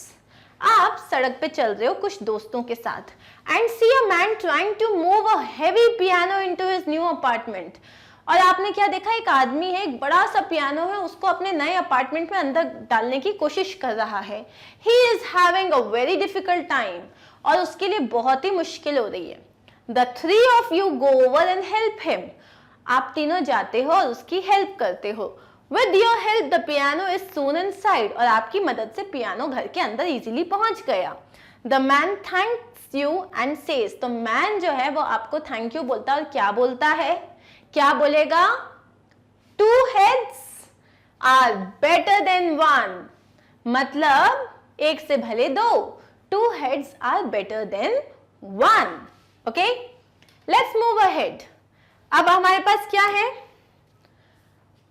अच्छा, ये भी बोल सकते हो many hands make light work. मतलब आपका काम आसान हो जाता है. चलो हम अगली सिचुएशन देखते हैं. You want to buy some clothes that are heavily discounted at an end of summer sale. आपको कपड़े खरीदने और आप एक मतलब उन पे फुल ऑफ डिस्काउंट चल रहा है, एकदम 60% डिस्काउंट, 80% डिस्काउंट चल रहा है. You arrive late and everything has already been sold. लेकिन आप क्या होते हो, आप लेट हो जाते हो और सब कुछ बिक चुका होता है. You go home and complain to your friend. और आप घर जाते हो और अपनी फ्रेंड से बोलते हो, अरे यार मुझे तो कुछ नहीं मिला, ये हो गया वो हो गया. तब आपकी फ्रेंड क्या कहेगी? क्या कहेगी आपकी फ्रेंड? आपकी फ्रेंड कहेगी no point crying over spilled milk. मतलब जो हो चुका वो हो चुका, रोने का क्या फायदा. मतलब कि you could have gone earlier. अब जो हो गया उस बारे में सोच के अपना दिल छोटा मत करो. No point crying over spilled milk. Spilled milk मतलब जैसे आप दूध गर्म करने को रखते हो, वो अचानक से ऊपर आता है, नीचे गिर जाता है. अब ध्यान रखते तो नहीं गिरता, अब गिर चुका है तो क्या कर सकते हो. रोने का कोई फायदा है नहीं है.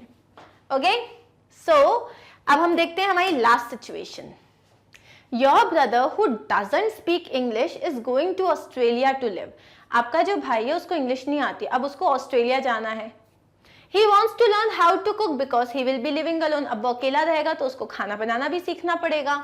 He complains that he is so busy studying English, he doesn't have time to learn to cook.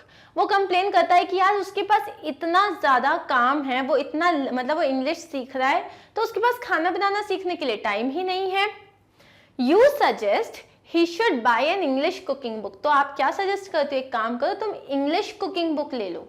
उससे क्या होगा, तुम इंग्लिश भी सीख जाओगे और साथ ही साथ तुम कुकिंग भी सीख जाओगे. वाओ, तो इसका मतलब एक तीर से दो निशाने. क्या बोलेंगे in English? Kill two birds with a stone. Why don't you kill two birds with one stone? एक तीर से दो निशाने. इंग्लिश की बुक से कुकिंग सीखो तो इंग्लिश भी सीख जाओगे, कुकिंग भी सीख जाओगे. वाह, क्या अमेजिंग आइडिया है. So guys, that's it. Oh my God, we have another situation here. Rahul often criticizes people when they are late, but he is sometimes late himself. Rahul हमेशा लोगों को बहुत बुरा बोलता है जब वो लोग लेट आते हैं, लेकिन वो कभी कभी खुद भी लेट आता है. हमें किसी दूसरे को क्रिटिसाइज नहीं करना चाहिए. अगर आप वही गलती कर रहे हो, इसमें आप क्या बोलोगे? People who live in glass houses should not throw stones. Remember कि जो लोग कांच के घरों में रहते हैं वो दूसरों के घरों में पत्थर नहीं फेंका करते मेरे दोस्त. On this note we are done. Proverbs हमने 46 प्रोवर्ब्स किए हैं जो एकदम कॉमन होते हैं. उसके अलावा हमने एक्सरसाइजेस में भी कुछ नए प्रोवर्ब्स देखे, तो ऑलमोस्ट हमने अराउंड 50-55 प्रोवर्ब्स कर लिए हैं. अब द ओनली थिंग इज कि आप एक दिन में तो आपको सब याद होने वाला नहीं है, but try to use them. बार बार इन वीडियोस को देखो तो क्या होगा, एक बार में तो समझ ही आ जाएगा. एक दिन होगा जब दिमाग में सब बैठ जाएगा. ठीक है, and then you are going to rock when you are writing essays or paragraphs or anything. I'm going to see you soon in my next video because we are going to start tenses. Okay? और tenses को हम एकदम easy बनाने वाले हैं. So I'll see you soon. Take care and bye bye.